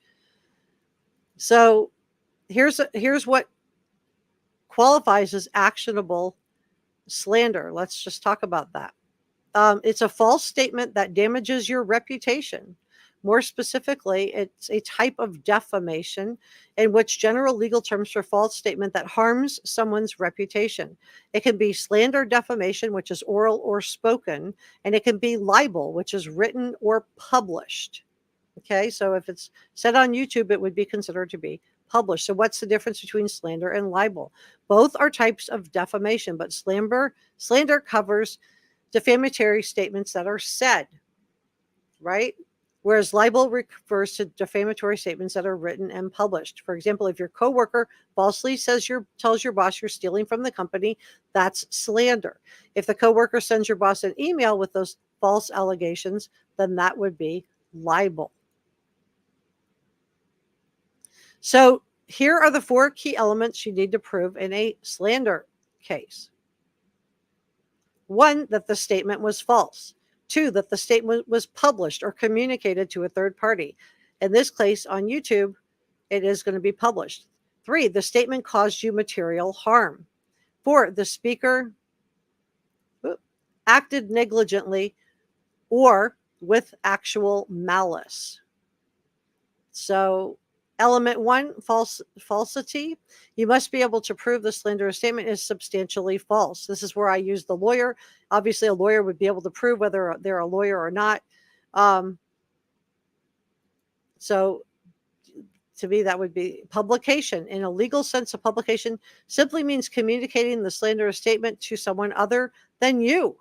Even if it's just verbally to one person, as long as the third party heard and understood the slander, it's considered published. 3, material harm. You must suffer real damage from the slander, either to your reputation, business, finances, or mental health. Hurt feelings alone aren't enough. You need evidence like lost sales, fewer clients, withdrawn job offers, or medical bills for emotional distress treatment. So if somebody went to counseling for this, that would be considered emotional distress. 4, negligence or actual malice. You must show that the slanderer was at least negligent, careless in spreading the false statement. If you're a public figure, the bar is even higher. You must prove malice. This is like movie stars and stuff like that is considered a public figure. A YouTuber would not fall under the category of a public figure, meaning the speaker knew the statement was false or reckless and disregarded the truth. In my experience, so that pretty much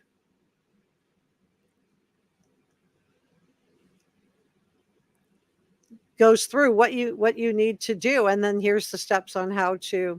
And you can see right here what is step 3 if you're planning to file a lawsuit. Step 1 is gathering and preserving evidence. So that would be proof that the slander was made. Consulting with a experienced defamation attorney. It's technical. You want to definitely use an attorney that has a success in a slander litigation. What is step 3? Send a cease and desist letter. And so this is why I would say if I had gotten one, I would really be thinking about that and taking it seriously, because in some cases, sending the slanderer a firmly worded cease and desist letter can get them to retract their false statements and apologize without needing to file a lawsuit. This benefits everybody. But it also is a kind of a warning shot. Step 4, file your complaint. If a cease and desist letter doesn't resolve the situation, your attorney will prepare and file a formal complaint with the appropriate court. Step 5, survive motions to dismiss and proceed to discovery. The slanderer, that's the defendant in this case, would have a chance to respond to your complaint and ask the court to dismiss your case. Your attorney would need to convince the judge that your complaint is legally sufficient to proceed. If you survive the dismissal, the case moves into discovery, a formal process where both sides exchange evidence and take deposition. Again, this is getting expensive if you're the person on the receiving end of this. Step 6, attempt settlement negotiations. Many slander lawsuits are resolved through settlement negotiations before trial. Your attorney will advocate for your best interest in these discussions and advise you on the pros and cons of accepting a settlement versus proceeding to trial. Step 7, go to trial if needed.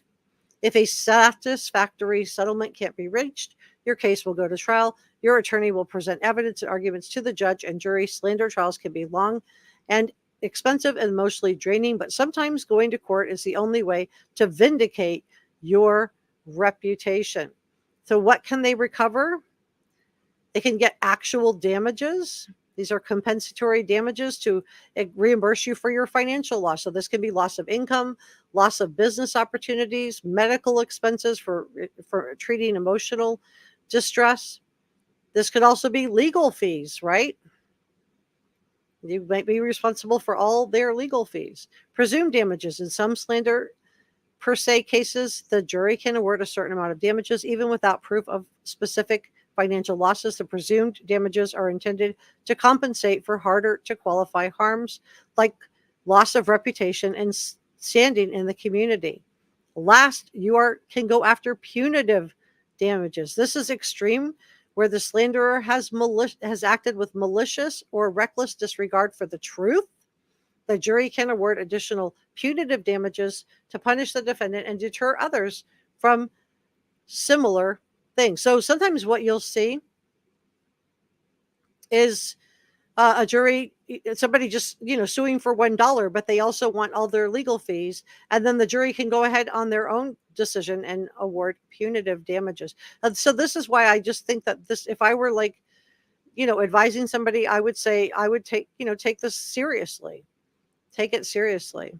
So we're going to dig back into this some more. Let me check in with chat.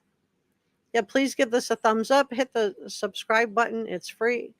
Karen says, I was just disgusted last night when I heard Nina's judge made Faith go and spend the summer with the Proudfoots. Oh, I didn't hear about that. Little Bluebird said, I do feel for Seth. He's in a horrible situation, but really needs to take a big step back for his own well-being. I agree. I think this is really wise advice. I agree. And I think having somebody experienced around you that has been through this before, this is where experience and professionalism, come into play for a PR spokesperson, because the cease and desist, to me, it created the way it went out and just how arbitrary it was, because let's face it, PI Chloe hasn't said anything that would, constitute defamation or slander at all. So I feel like it was like kind of overly broad. And then saying that you have to have Seth's personal permission to search for Sebastian, that's not true either. So some of it was like a little bit overly broad, but I don't know everything that was going on behind the scenes. Lisa says, in my opinion. Yeah. Lulu says, I think reporting on what the police say on search efforts will be okay. I think it's to send a cease and desist on all news is rather silly and spiteful, in my opinion. All right, we're going to dig into this some more. We're not done here. We've got some more to dig into. I do want to just say thank you for all your super chats, and thank you for your gifted memberships. I really, really appreciate you.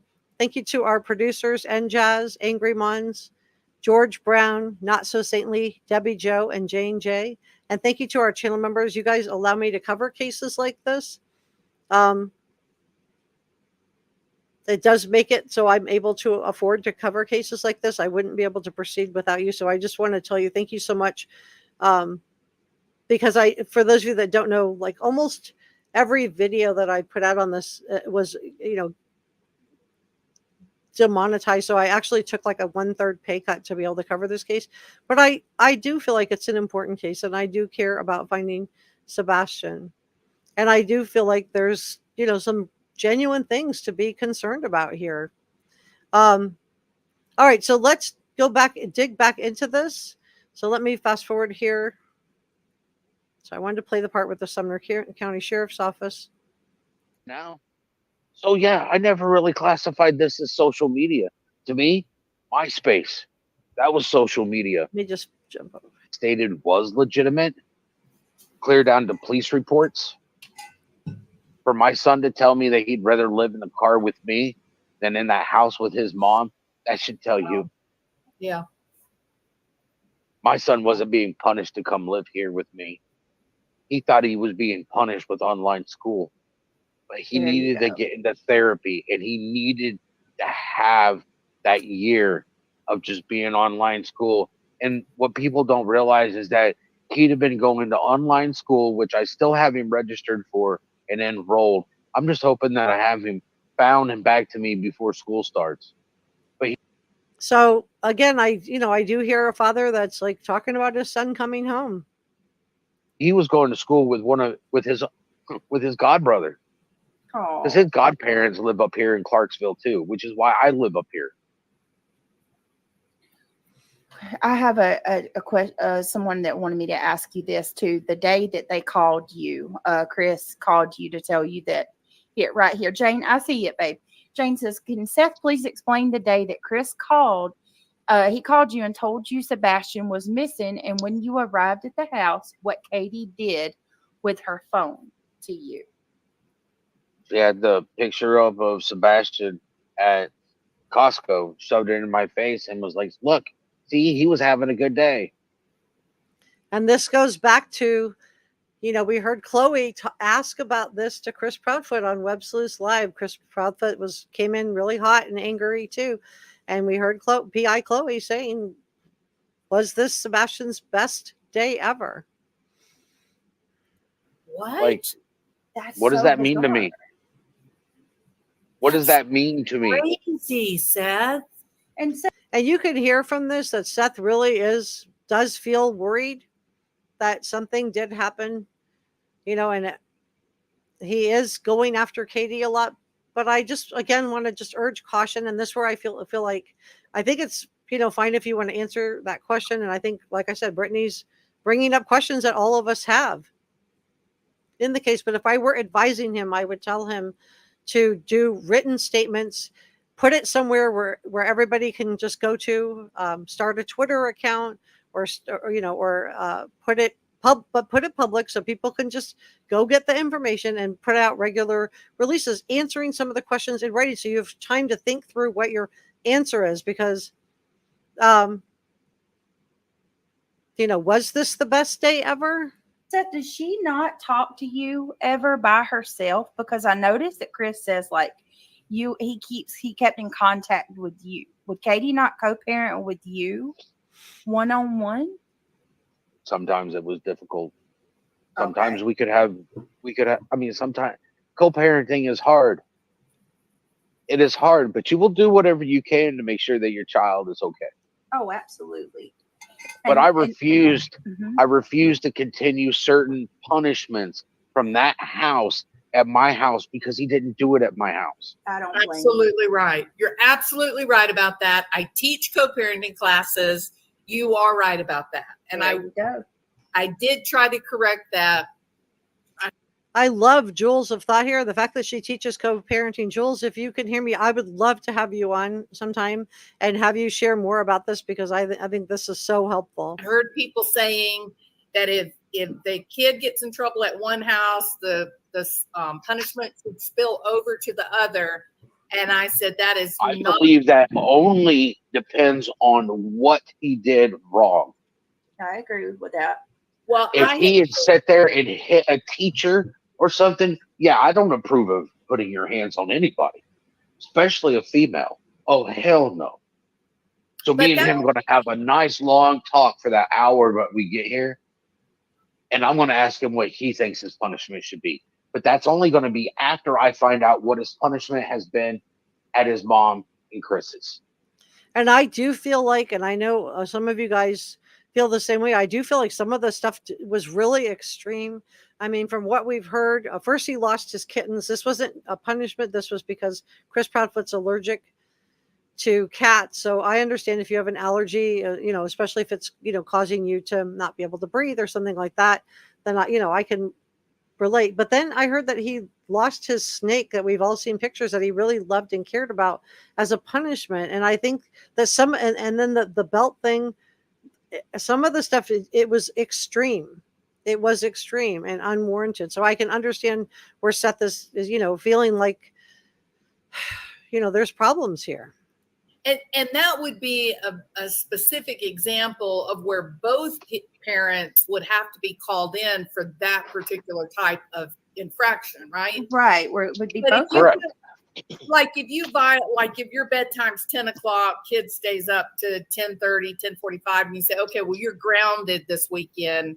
That grounding should not happen at the co-parent's house. I've seen situations where one parent was actually weaponizing that, so that every time the kid went over to the dad's house, he had to be grounded for the dad's weekend. That is such great advice for anybody out there that is co-parenting. Such great advice. Love that. So yeah, no, that's my weekend with him, not There your you go. weekend to control him. that's exactly Right. correct. And Absolutely. and I told Katie a long time ago, when you divorce me, you lose all the protection that I give you. As in, you're no longer my spouse. And yeah, this may sound harsh or rude or whatever, but that also means I don't have to treat you like I would my loved one. Yep. Now that's Because true. you violated your vows. Well, I'm going to say, I'm going to just like push back on that a little bit. I feel like I understand, but it feels like there's a lot of anger and animosity. This still is Sebastian's mother. So to me, it's like that you still have to treat each other respectfully, even if you're co-parenting through a divorce. Just because you feel like she violated her vows doesn't make her any less of Sebastian's mother. So this is where I do feel like there was some animosity that, maybe could have been, not have been shared. Because now I do feel like, our Chris and Katie Proudfoot now going to feel like they have to respond to this. And this is where putting up written statements by an experienced PR person and having somebody be able to come out and speak for you as a professional with a track record.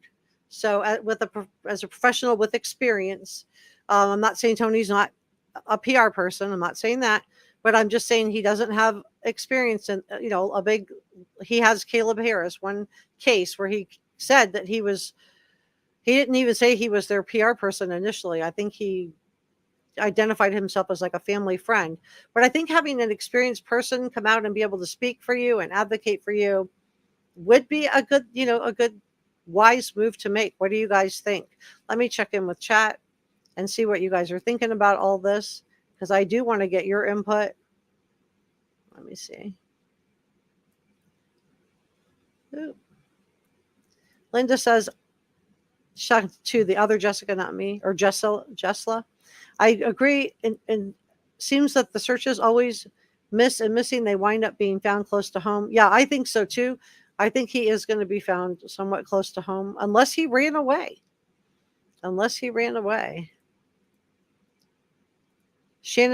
Shelly Shannon says, my guess for the random orders is because these YouTubers said derogatory things. I don't know, because Chloe is not a YouTuber. And maybe I missed like an interview, but I've never heard her say anything derogatory. That's where I felt like it was kind of random. But, it's okay that we don't have to agree on everything, right? We don't all have to agree. So I just want to say, Shelly, you are certainly entitled to having your opinion about that.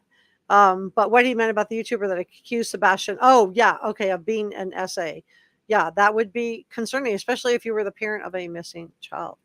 Sierra says to Elmer, I agree, you have been doing it in the Idaho 4 case. People are honestly thinking Brian Colbert. Oh, okay.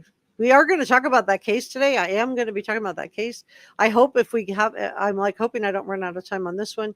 This was not the live stream I planned. This is completely different, because when I saw that this interview came out, I just felt like this does need to be talked about. Hey, Lolo. Thank you again so much for all your great work and jazz. Jay says, in my opinion, ATP, this whole thing may be a hoax. If it's not a young man, maybe with a whole another community organization. Possibly there are organizations that help people disappearing. Jay says, Shelly, she's saying hello. Okay.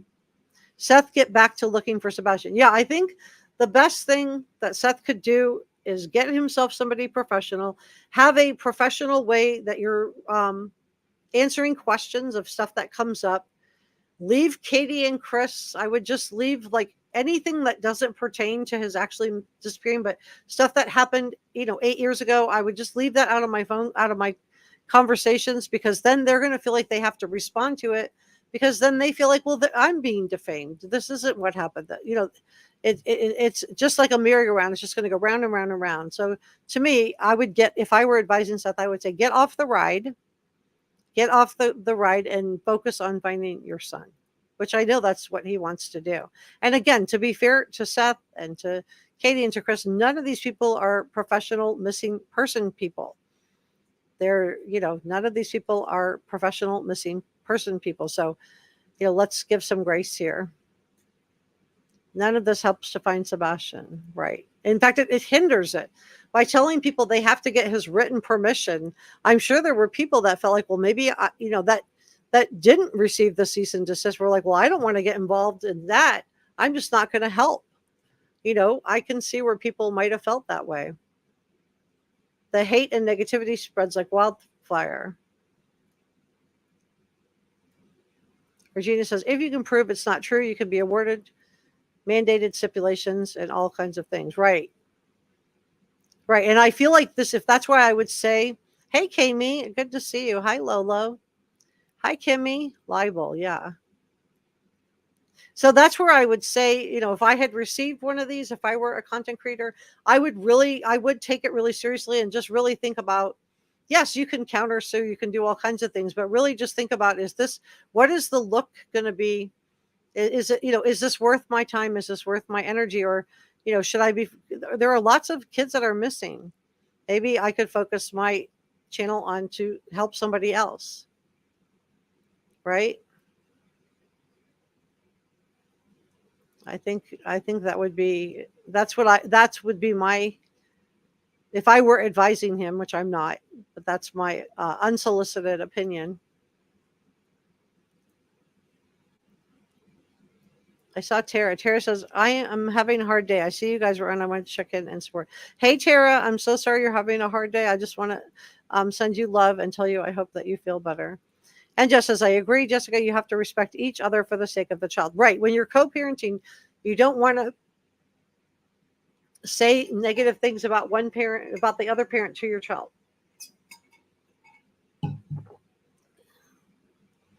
Even if you feel like it is, that's a conversation to have with your attorney or with, a friend or something like that, but not to the child. Addie says, I agree he's oversharing, but he's also responding to multiple hours nightly for weeks of others trashing him. I hope he finds a better way to manage. Yeah, that I am. And so I'm trying to show both sides on this. So you guys can, just come to your own conclusion. Susan says, in my opinion, the only one punishing Sebastian are the Proudfoots. Chris tried to control her children. Yeah, nobody should be putting their hands on anybody ever, especially special needs. Leslie said, yes, you have to respect for the other parent or your child won't learn how to. Wise advice. Holly sending you love, Tara. Sierra says, I'm so sorry to hear about that, honey. I hope things turn around for you. Getting lots of love here, Tara. Lola says, it really angers me when parents use the child as a weapon against the other parent. The child gets so many mixed messages. And Little Blooper says, no, Chloe did not deserve that. I agree. I don't think Chloe did deserve that. So let's talk about, let me just get to the next little bit on this. Woo.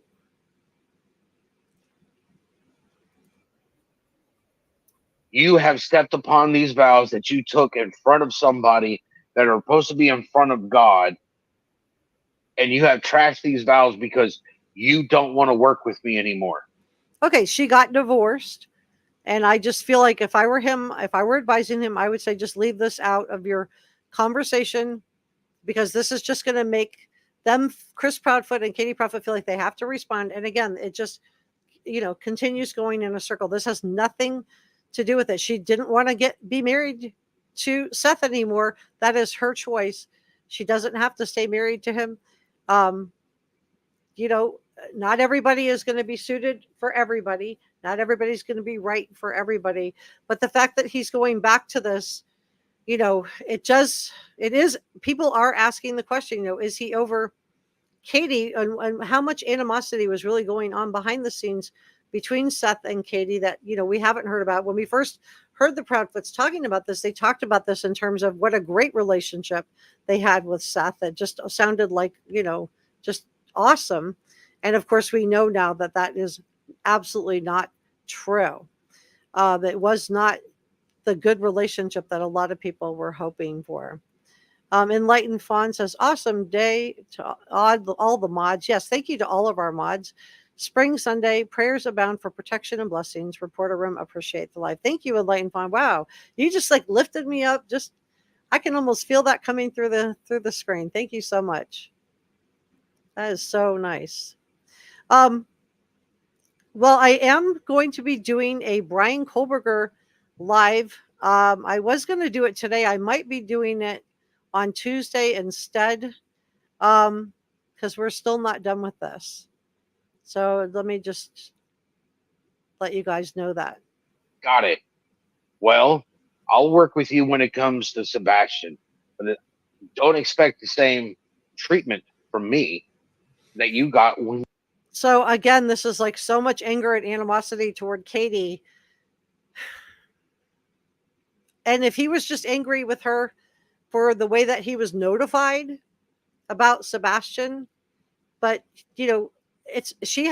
everybody has a right to not want to be with somebody. I was married. People think understand. I'm not over her. No, I still have good memories. I have a lot of good memories of me, Sebastian, and his mom. Yeah. All right. I never focused on the negative ones. I know them. I lived through it. But I always been the one that goes for the positive memories. The times that we were fishing on the dock in South Georgia while we're sitting there and I've got a net over Sebastian's rocker because Sebastian's an infant and we're out there fishing at night with him. Oh. Okay. I still remember things that she probably doesn't like to remember. Like, I had a pickup truck. I was the only one that was working. We only had one vehicle. And it started raining. And I told her, listen, it's raining outside. We have a kid. You're going to have to ride in the back. You can't drive a stick shift. If you could drive a stick, I'll ride in the back. But she couldn't drive a standard. Yeah. And it's like, I can't take Sebastian home and come back and pick you up. There's nobody at the house. Okay, so he, goes a little bit off on the tangent on Katie. And again, if I were advising him, I would just tell him to leave that out of it. So let me know what you think about the cease and desist letters. Do you think this was just seems kind of random as to who got them? If you were a content creator, what would you do? What would you advise your favorite content creator? Because what I don't want to see is somebody, getting into a situation where they, lose their channel or something like that. I don't think, I just feel like I just wouldn't want to see that, especially for people who have like raised money for signs and billboards and that kind of thing. I think that's really, those are good things. I think people that have gone out and searched is really good things. But the most important thing is what I hope is that people feel like they don't feel like they don't want to not search for Sebastian, right? You can decide not to cover the case, but still help search for Sebastian. But again, everybody, you do you. I'm not here to tell anybody what they should or shouldn't be doing. So I think I'm going to leave it there because I do have a live stream. I'm going to go right into a Brian Kohlberger live stream. If you want to join me for that, we're going to go right into that. And I think we'll leave it there for today. I just do want to say thank you so much to all of you guys who took time out of your day to join me. Thank you for your support. Thank you for your kindness.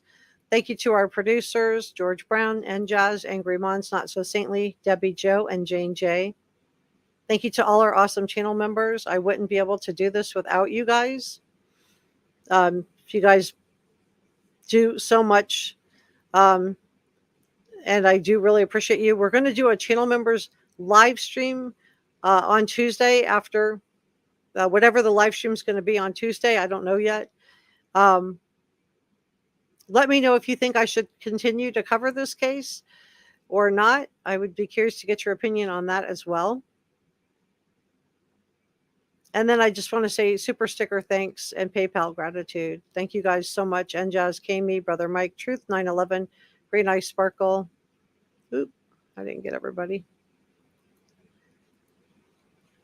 Lulu, Esperanza, and Kathy Smith. Thank you so much. And thank you for your channel membership gifts and jazz. So if you got a gifted channel membership from Njaz, I think that's really nice. So Leslie does want me to continue.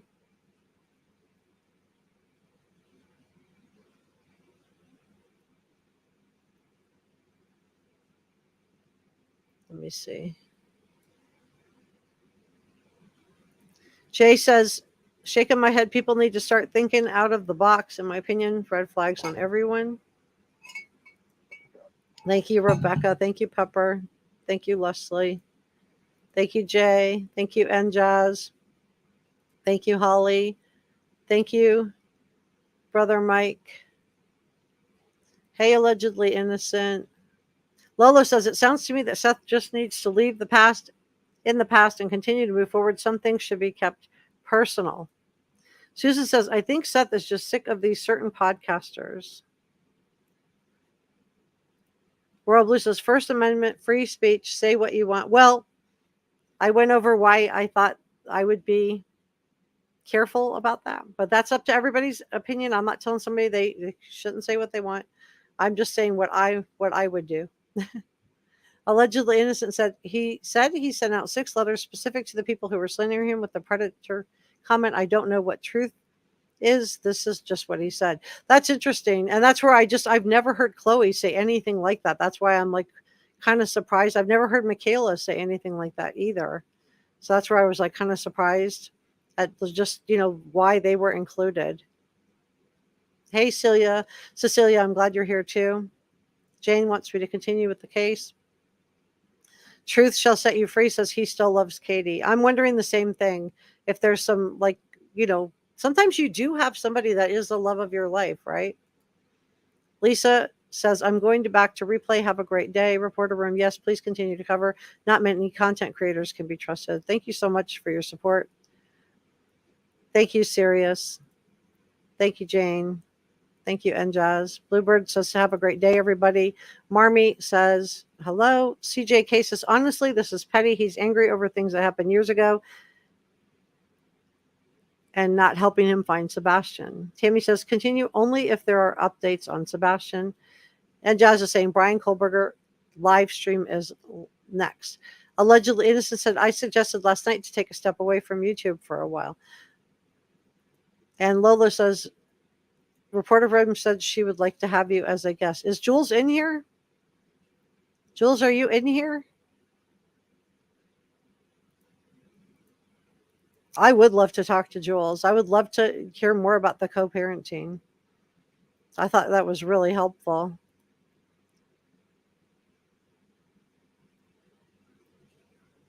Hello and welcome. Great interview last night. Yeah, I think she did a really good job. If you haven't subbed up to Allegedly with Brittany J, I think she did a nice job with the interview. I think she asked a lot of the questions that a lot of us had, and she just allowed him to talk, which I think is, really good. Thank you, Lisa. Jane says, I think he misses Katie, and this is sad for anyone. Yeah, it feels like there's some heartbreak there. And he may be in a position too where his routine has been upended. He's not with his on the job with his coworkers, so he may just really be feeling lonely and isolated right now too. Hey, Kimmy. Kimmy says, I think you should do what you're comfortable with. If you feel like covering Sebastian is too risky to your channel, then do other things. You are awesome. Thank you, Kimmy. Allegedly Innocent says, I'm allegedly innocent. So I'm allegedly innocent is Jules of Thought. Oh, I didn't know that.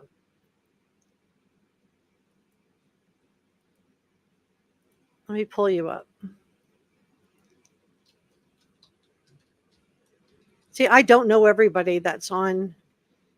That's everybody that's on here. True Crime Jules. Would you, I would love to have you on. Do you want to come up?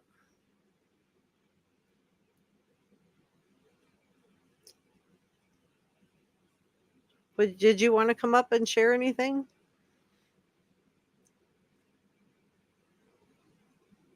It's okay if you don't. I don't want to put anybody on the spot.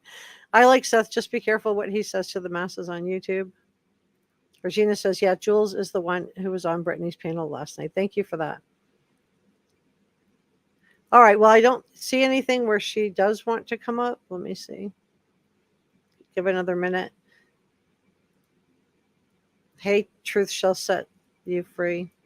JC says, never know what's next. Hey, what's going on today? It's starting to be nothing but drama between all of them. I thought it was supposed to be about Sebastian. Okay, so can't come up right now. That's okay. I would love to have you on another time. If you want to come up and talk about parenting, I think that would be, really good. And maybe in relation to this case, I would love to have you on. I think, you had some really wise words, and I really appreciated your insight on that very much. So yeah, really, really nice job on that. All right. Well, I'm going to go into the Brian Kohlberger thing. This again was not the live stream I was planning to do, but I definitely think it was something that was worth doing. Six Sense Amelia, this is our other head mod. And I've always forget to tell you guys this. Yeah. I have a Facebook group. If you type in Reporter Room and Sebastian Rogers, it should come up. Yeah, come back when you can, Jules. I didn't mean to put you on the spot there. I just thought you really had some great insight. Lisa says, in my opinion, when you truly love someone and they destroy your family, it can cause heartache. And Nina seems happy to be out of that mess. He's happily married again. But these other three, what a mess. Yeah, I'm glad that Nina was able to move on. Yeah, please consider subscribing. Yeah, the drama is all too much. And Regina says to you, allegedly, that you were fab in the interview. All right. So I think we'll leave it there. I am going to do a Brian Kohlberger one. Just give me 1 minute. I'm going to open that one up next. So let me go ahead and just say, if you have not subscribed to Reporter Room, please consider subscribing. It's free. It helps me out a lot. And if you know and have any credible leads into what happened to Sebastian Rogers, you will want to contact TBI at 1-800 find. That's the TBI at 1-800 TBI find. My mistake. 1-800 TBI find. And I will see you guys on the next Sebastian Rogers video, or in a few minutes, because I'm going to pop right up with the Brian Kohlberger Idaho 4 case.